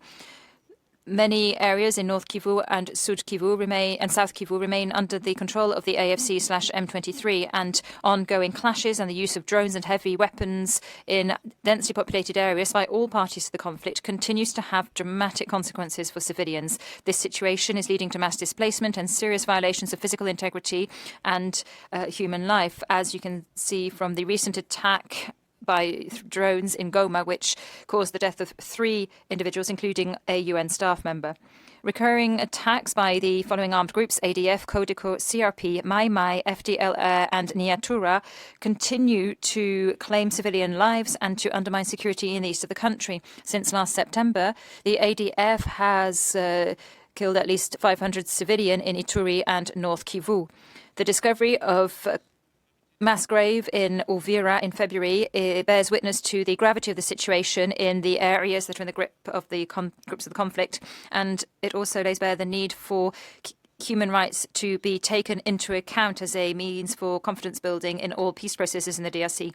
I am horrified by the upsurge in sexual violence linked to the conflict and sexual violence, and by the alarming situation of children born of rape. According to a comparative analysis of national databases on gender-based violence, in 2025, at least 201,000 survivors, both male and female, of different forms of gender-based violence had to receive care in the country, a staggering figure which reflects an increase of 67.5% compared with the previous year.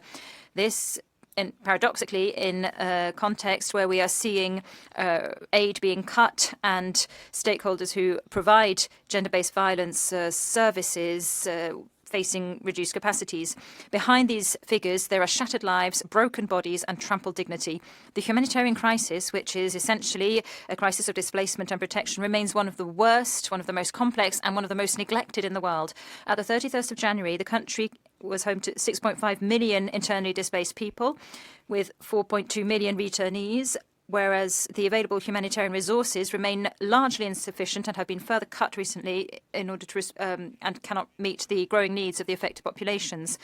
At least 13 humanitarian workers have been killed since January 2025 in a context of growing violence. MONUSCO and the United Nations system as a whole are also alarmed by shrinking civic and political space.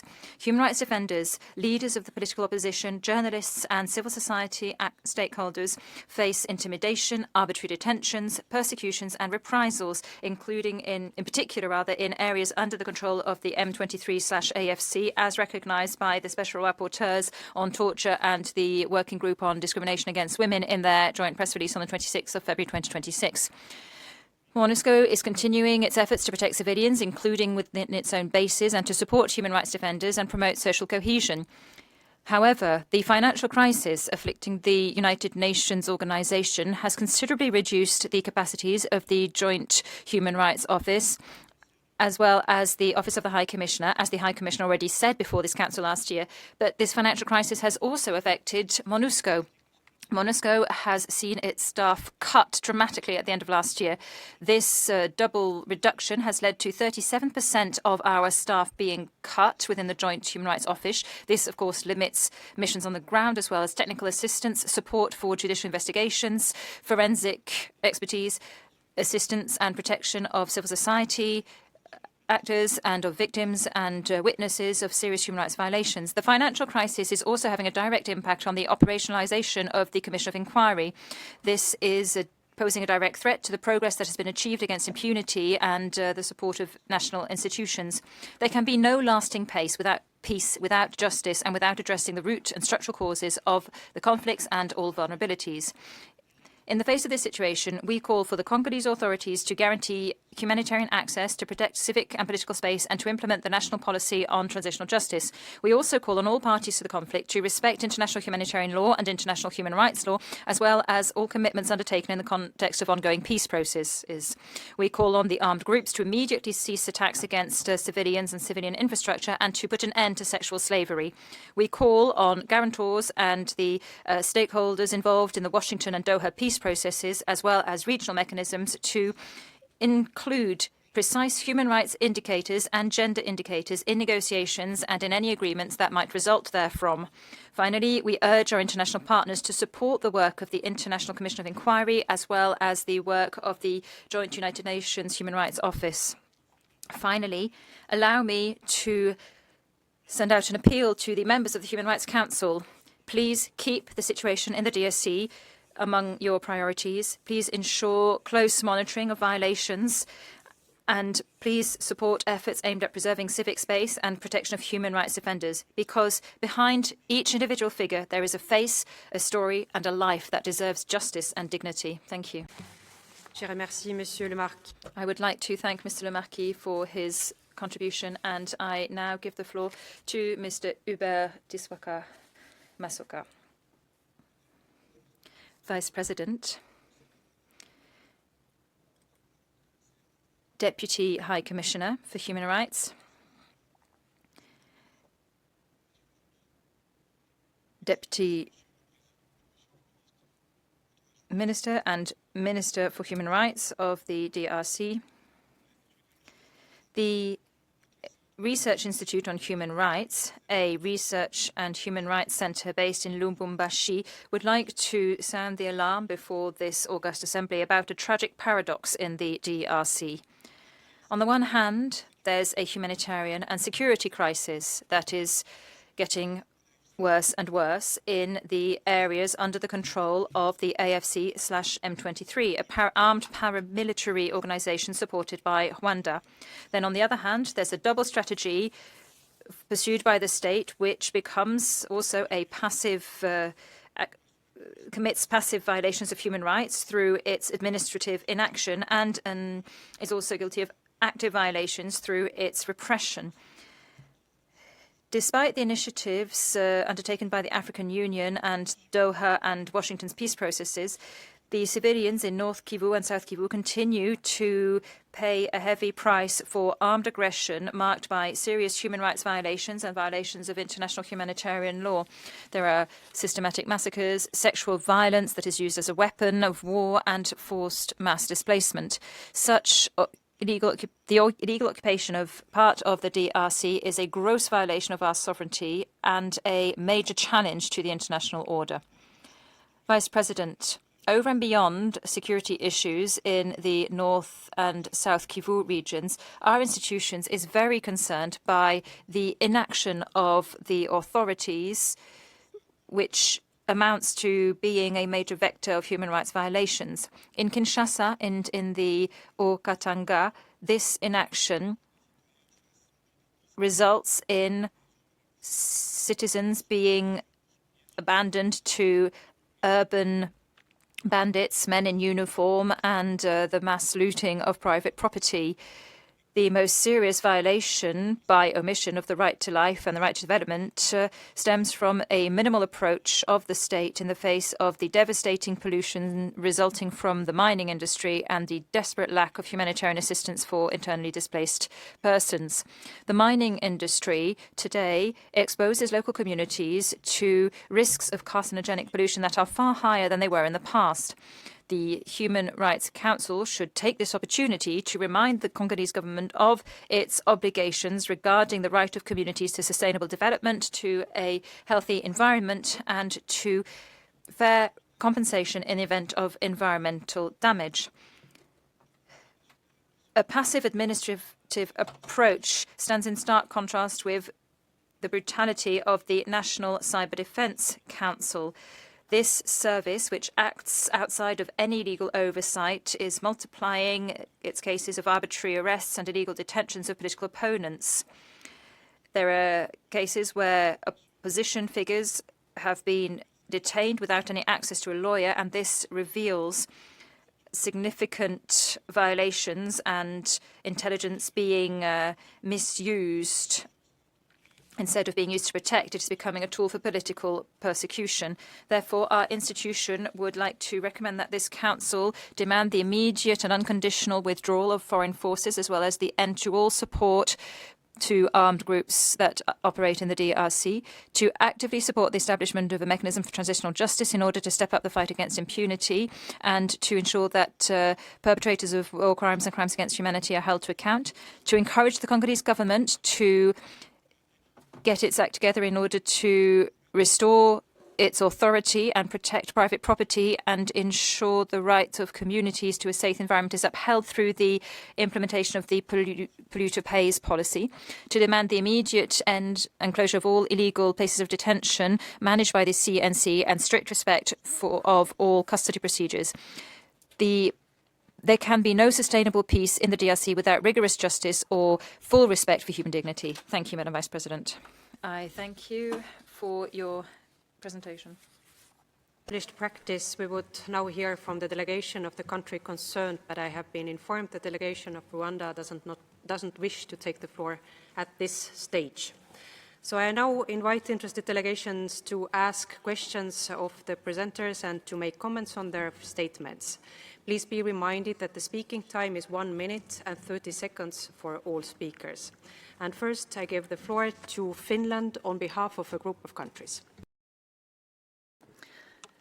Madam Vice President, thank you, Deputy High Commissioner, for your presentation. I make this statement on behalf of the Nordic Baltic countries. The situation for human rights in Eastern DRC is deeply concerning. We support the mediation efforts undertaken by the US, Qatar, and the African Union. All parties to the conflict must stand by their commitments, respect the ceasefire, and comply with IHL and human rights law. This includes the protection of civilians and the obligation to respect and protect humanitarian relief personnel. We note with strong concern recent reports by UN experts on violence committed against human rights defenders, including women human rights defenders, by the M23 armed group in the North and South Kivu provinces, and by Wazalendo militias. Accountability and the rule of law must prevail. We closely follow the developments in the appeal trial of the murders of the UN experts Zaida Catalan and Michael Sharp in Kasai Central in 2017, including the investigation into the disappearance of their 4 Congolese companions. A fair and comprehensive trial remains vital to hold those responsible to account. Deputy High Commissioner, colleagues, what measures should be taken to ensure that human rights defenders can conduct their work safely and without fear in Eastern DRC? Thank you. I thank you. And next I give the floor to the European Union. Vice President, the European Union is deeply concerned by the continued and recent violations of the ceasefire in the East DRC. The EU would like to call to de-escalation and calls on all parties to respect the commitments they have taken on. Ongoing violence has led to serious human rights crisis, as well as an exacerbation of the humanitarian situation. The EU condemns human rights violations and abuses committed in Eastern DRC by all parties to the conflict. We are horrified by extrajudicial, summary, or arbitrary executions, sexual and gender-based violence, and the recruitment and use of child soldiers. All violators of human rights and abusers of human rights, as well as violations of international humanitarian law, will be held accountable. The EU deplores the DRC's decision to lift the moratorium on the death penalty and the death sentences handed down since then. We remain concerned about the shrinking civic space. The continued deterioration of the human rights situation underscores the urgent need of providing proper resources in order to contribute effectively to combating impunity. Deputy High Commissioner, what are the necessary steps in order to quickly operationalize the Commission of Inquiry? Thank you. Next, I give the floor to Rwanda.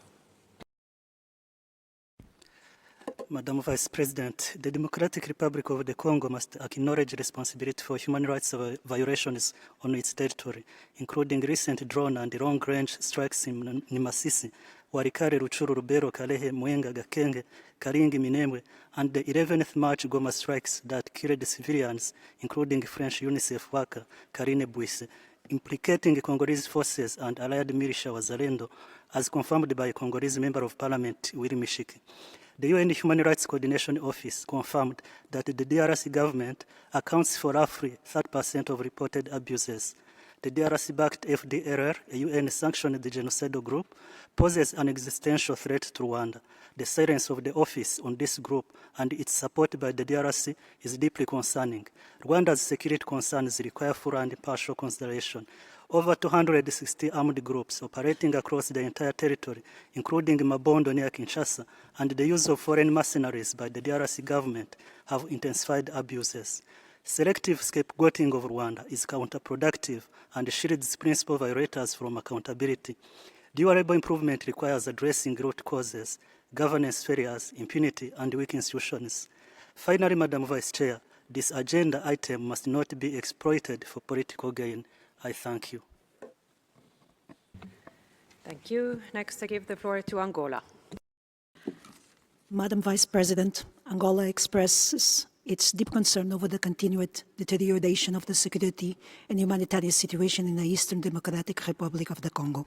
We strongly condemn the persistent attacks against civilians, including women and children, as well as the targeting of humanitarian personnel and infrastructure. The scale of displacement and human suffering underscores the urgent need for a coordinated and sustained international response. Angola commends the Office of the United Nations High Commission for Human Rights for its continued engagement and assistance on the ground, particularly particularly in support of the protection of civilians, the strengthening of national capacities, and the promotion of accountability. Angola reaffirms its support for the sovereignty, independence, and territorial integrity of the Democratic Republic of the Congo, emphasizes the lasting peace can only be achieved through dialogue, regional cooperation, and respect for international law. We commend the ongoing efforts under the Luanda, Nairobi, and Washington processes, as well as the Doha framework, and call on all parties to fully implement their commitments, including an immediate cessation of the hostilities. Angola stands ready to continue working with regional and international partners to support peace, stability, and development in the Democratic Republic of the Congo. I thank you, Madam Vice President. Thank you. Next, I give the floor to Burundi. Merci, Madame. Thank you, Vice President. My delegation would like to thank the High Commissioner for the oral updates on the human rights situation in the DRC.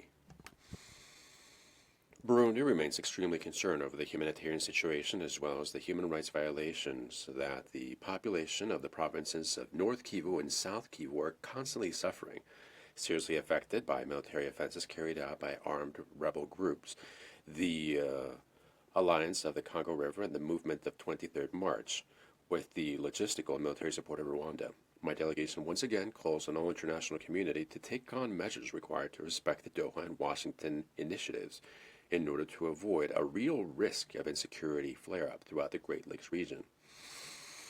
Burundi, therefore, reiterates its full support to the Democratic Republic of Congo and its people and calls on the international community to strengthen its humanitarian and technical commitment to ensure that a response is provided to meet the urgent needs of the population that have been overwhelmed for more than 3 decades. To conclude, my delegation would like to recall the urgent need of operationalizing the Independent Commission of Inquiry as provided by Resolution S37. Thank you.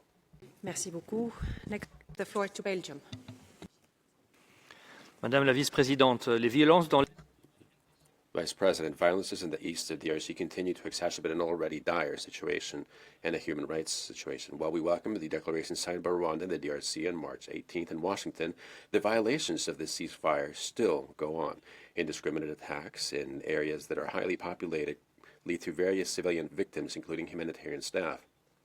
We strongly condemn the blind violence that causes this.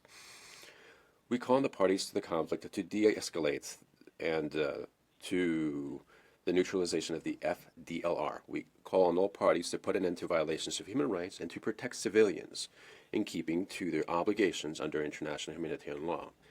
Belgium is concerned over sexual-based violence and gender-based violence, forced recruitment, including of children, as well as attacks against human rights defenders perpetrated by M23 AFC. They must come to an end, just like the violations carried out by other parties. We also remain seriously concerned over reports indicating there are repression actions within the National Center for Cyber Defense. The path to peace requires accountability. The operationalization right away of the Independent Commission of Inquiry is an important step in that regard. We call on all parties to fully cooperate with the inquiry. Thank you. Merci beaucoup. Next, I give the floor to Morocco. Je vous remercie, Madame la Vice. Thank you, Vice President. My delegation would like to thank the Deputy High Commissioner for the presentation of the report. The Kingdom of Morocco would like to reiterate its commitment to international sovereignty and the territorial integrity of the DRC. We also express our full solidarity with the DRC in its efforts to restore peace and stability to the country. My delegation condemns the recent escalation of violence due to actions of the M23 armed group, which threatened security and stability in the region as a whole and make possible future human rights violations. We welcome ongoing mediation efforts to de-escalate the conflict, as well as measures that have been taken to ensure the ceasefire lasts. Morocco attaches great importance to the protection of civilians and unhindered humanitarian access in the east of the country. We are committed to peace and security in the DRC by the deployment of troops to MONUSCO. To conclude, Morocco recalls for redoubling efforts to support the government of the DRC in its efforts to attain peace, security, and development. Thank you. Merci beaucoup. Next, I give the floor to South Sudan. Madam Vice President, South Sudan thanks the Deputy High Commissioner for her oral update on the situation of human rights in DRC. As a neighbor, we remain deeply concerned by the persistent insecurity and the deteriorating humanitarian situation in the eastern DRC. South Sudan commends the DRC for its continued engagement with the Office of the High Commissioner for Human Rights and other human rights mechanisms. South Sudan reaffirms its unwavering support to regional and continental efforts aimed at restoring peace and stability in the DRC, including initiatives under the African Union and regional mechanism, and encourages, strengthens cooperation among neighboring countries to address the root causes of conflict and promote sustainable peace. We emphasize the need for enhanced humanitarian support to affected populations and call on the Office of the High Commissioner and the international community to scale up technical assistance and capacity building to strengthen DRC's national human rights institutions and legal framework, as well as to enable it address dire challenges. Thank you, Madam Vice President. I thank you. Next, I give the floor to Republic of Korea. Madam Vice President, the Republic of Korea thanks the High Commissioner for his oral update on the human rights situation in the Democratic Republic of the Congo. We express deep concern over the continued violence in Eastern DRC and the deteriorating human rights and humanitarian situation. Attacks against the civilians and violations of international humanitarian law and international human rights law are unacceptable. We are particularly alarmed by the systematic and recurrent use of sexual and gender-based violence in the context of the conflict, as well as the worsening humanitarian crisis, including large-scale displacement. We are further concerned by the increasingly complex nature of the conflict, including the use of new means of warfare, such as drones, as well as growing threats against humanitarian personnel and constraints on humanitarian access. The Republic of Korea calls on all parties to immediately de-escalate and cease violence, and to ensure the protection of civilians. At the same time, we underscore that there can be no sustainable peace without accountability, and we support efforts to investigate violations and bring perpetrators to justice. Finally, Republic of Korea calls for continued and enhanced international support, including efforts to promote peace and stability and strengthen the protection of human rights in the DRC, and stand ready to contribute to such efforts. I thank you. I thank you. Next, I give the floor to France. Thank you, Vice President. Deputy High Commissioner, France would like to thank you for your oral statement. The human rights situation in the DRC is highly alarming, particularly in North Kivu, South Kivu, and Ituri. Against this backdrop, France would like to call for an end to the M23 offensive supported by Rwanda, which creates humanitarian disasters. We condemn hampering the mandate of the MONUSCO. All necessary efforts must be made in order to ensure unhindered humanitarian access. France would like to draw attention to the protection of civilian populations, and particularly the most vulnerable among them. The situation of children, mainly those forcibly recruited into armed groups, is a particular concern. Several human rights violations have been reported, including summary executions and forced disappearances. France would like to recall the need to combat impunity, and in that regard welcomes the mandate of the Independent Commission of Inquiry and the Fact-Finding Commission of the High Commissioner's Office, which contribute to documenting the violations. France welcomes the adoption of a national transitional justice policy. It did so in May 2025 and calls for its full, rapid implementation. Civic space must be preserved. France underscores that it is important to carry out objective work on the prevalence of hate speech in the Great Lakes region, and calls on the Council to have an in-depth discussion on this issue through the creation of a dedicated monitoring mechanism. Thank you. Merci. Next, I give the floor to Uruguay. Señora Vicepresidenta. Vice President, Uruguay has followed with great concern this serious human rights violation and the complex humanitarian situation of the DRC. The population is facing one of the most severe food crises in the world, exacerbated by conflict that has significantly weakened infrastructure and essential services, including access to water, sanitation, medical care, and electricity. We are particularly alarmed by the fact that attacks against medical staff have led to closing over 40% of health facilities, as well as the impact of fighting that has led to the displacements of hundreds of thousands of people within the country and forced many more to seek shelter in neighboring countries. Uruguay strongly condemns sexual violence and forced recruitment, including recruiting children by armed groups. In that regard, we urgently call on all parties to meet their obligations under international humanitarian law and international human rights law, as well as guaranteeing access to victims and survivors of sexual violence to comprehensive, specialized care. Also, we urge all parties to the conflict to fully respect humanitarian access by providing safe, prompt, and unhindered access and ensuring the protection of the humanitarian staff throughout the region. Uruguay reiterates a strong commitment with the protection of civilians and peace building in the DRC, and we reiterate our support to MONUSCO. Thank you. Thank you. Next, I give the floor to Switzerland. Merci, Madame la Vice-Présidente. Thank you, Vice President. Vice President, Switzerland is deeply alarmed by the situation in the DRC and ongoing and recent violations of the ceasefire in the east of DRC.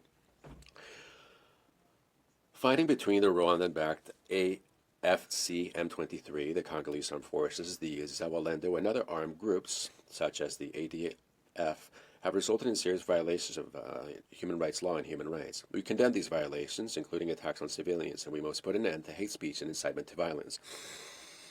We are particularly concerned by the broad-scale conflict-related sexual violence, and we strongly condemn these acts as well as extreme violence and human rights violations such as attempts on life, threats, and torture committed by the M23 against human rights defenders in North Kivu and South Kivu.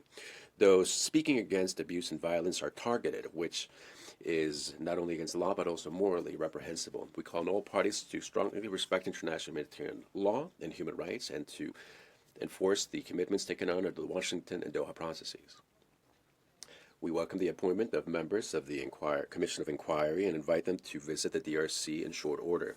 Deputy High Commissioner, panelists, what specific measures can states take in order to improve the protection of human rights defenders? Thank you. Merci. Next, I give the floor to Italy. Thank you, Madam Vice President. Italy aligns itself with the EU statement and remains deeply concerned for the escalation of the conflict in the eastern provinces of the Democratic Republic of the Congo. We are alarmed by the humanitarian crisis characterized by massive displacement and widespread human rights violations. The situation on the ground severely hinders aid delivery. Rape and exploitation remain rampant, despite progresses made by the government in the fight against conflict-related and sexual violence. All acts of violence against civilians, especially women and children, must immediately come to an end. We welcome the Washington agreements between DRC and Rwanda and the Doha framework. However, the security situation in North and South Kivu remains highly unstable. Italy reiterates its commitment to the promotion of justice and peace, including by supporting mediation initiatives and peace processes that foster sustainable solutions and ensure accountability for human rights violations. Esteemed panelists, what can be done to strengthen accountability and support to the victims in cases of gender-based violence against women and girls, especially in conflict-affected provinces? I thank you. Thank you. Next, I give the floor to Turkey. Thank you, Madam Vice President.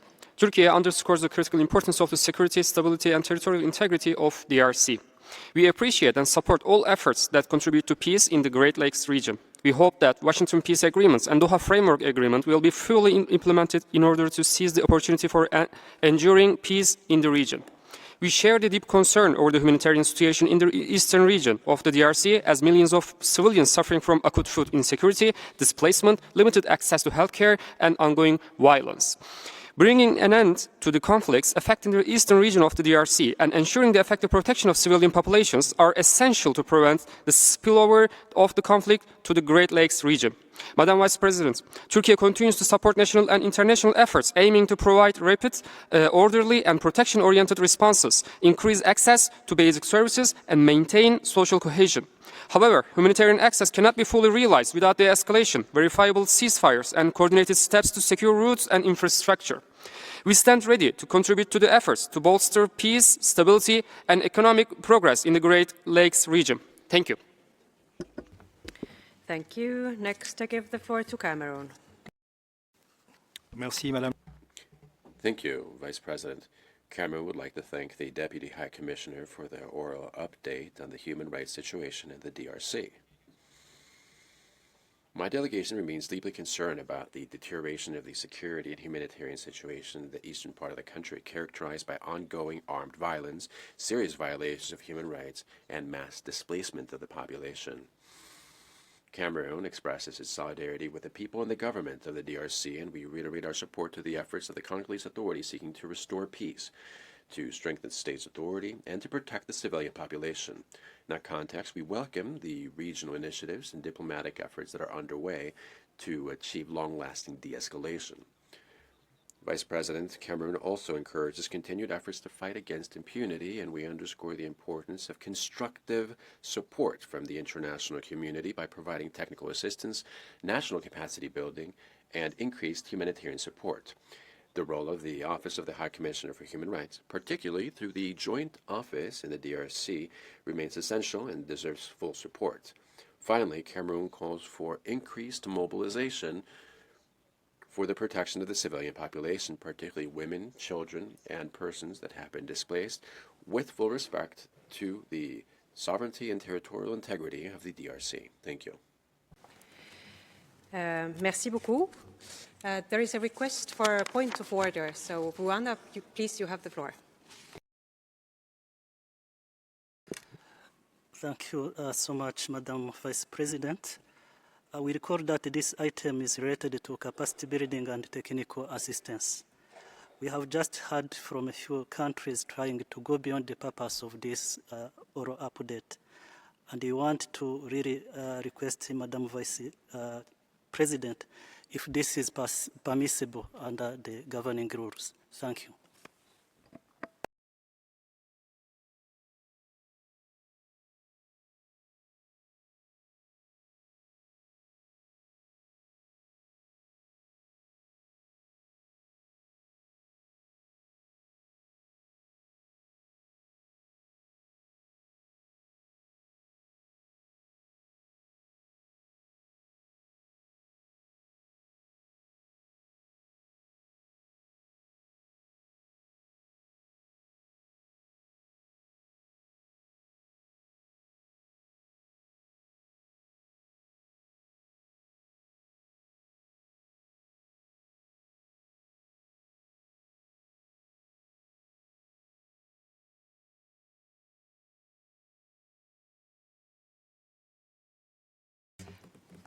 So yes, human rights situations do not arise in a vacuum, and it is important to address human rights issues in their proper context. So at the same time, all speakers are expected to address the relevant agenda item.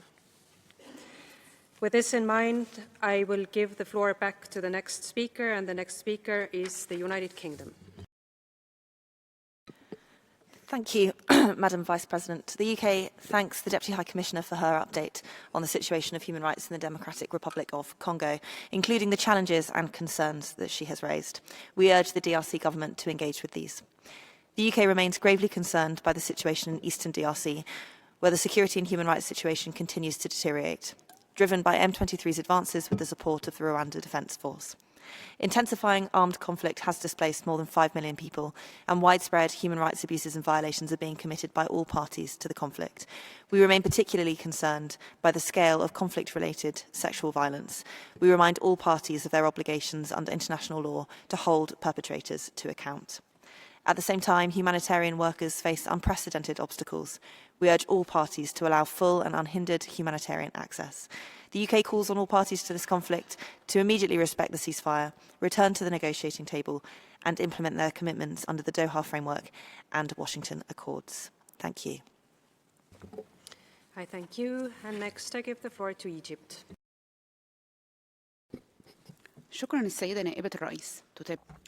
Vice President, Egypt closely follows developments in eastern DRC and condemns acts of violence that undermine peace and stability, while recalling our commitment to unity, sovereignty, and territorial integrity of the DRC. We support the most recent initiatives, such as the Doha Agreement and the Washington Agreement, seeking to improve the humanitarian situation and stability in the Great Lakes region. We recall the importance of establishing these agreements in order to promote the ceasefire agreement, and we call for continued efforts to promote security, stability, the protection of civilians, and to provide humanitarian assistance while strengthening transitional justice mechanisms combating impunity. It is essential to have synergy between the international community, regional partners in order to support the DRC and national institutions by creating an environment that promotes reconstruction. We reiterate the efforts of the Council and how important they are, that they are in need with national needs and priorities in order to allow states to promote and respect human rights. Thank you. Thank you. Next, I give the floor to Ireland. Madam Vice President, Ireland aligns with the statement of the EU and thanks the High Commissioner for this update. Ireland remains deeply concerned by the ongoing conflict in the eastern DRC.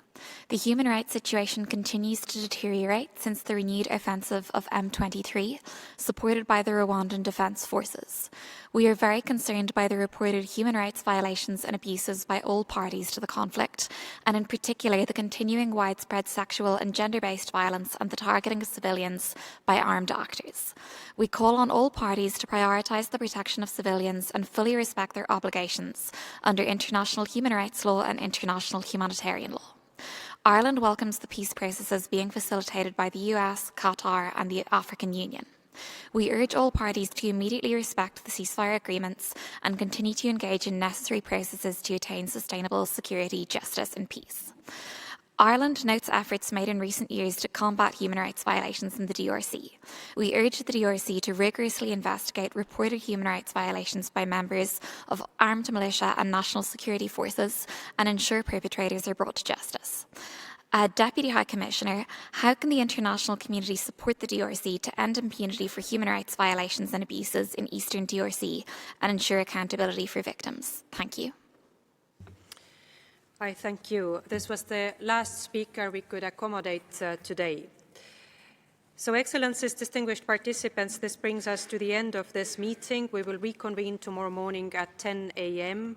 to continue the enhanced interactive dialogue on the oral update by the High Commissioner on the situation of the human rights in the Democratic Republic of the Congo, and then to hold the interactive dialogue with the independent expert on the situation of human rights in Mali, in the presence of representatives of the government of Mali, followed by the interactive dialogue on the High Commissioner's oral update on the situation of human rights in Ukraine, and the interactive dialogue with the High Commissioner on the situation of human rights in Haiti with the participation of the independent human rights expert.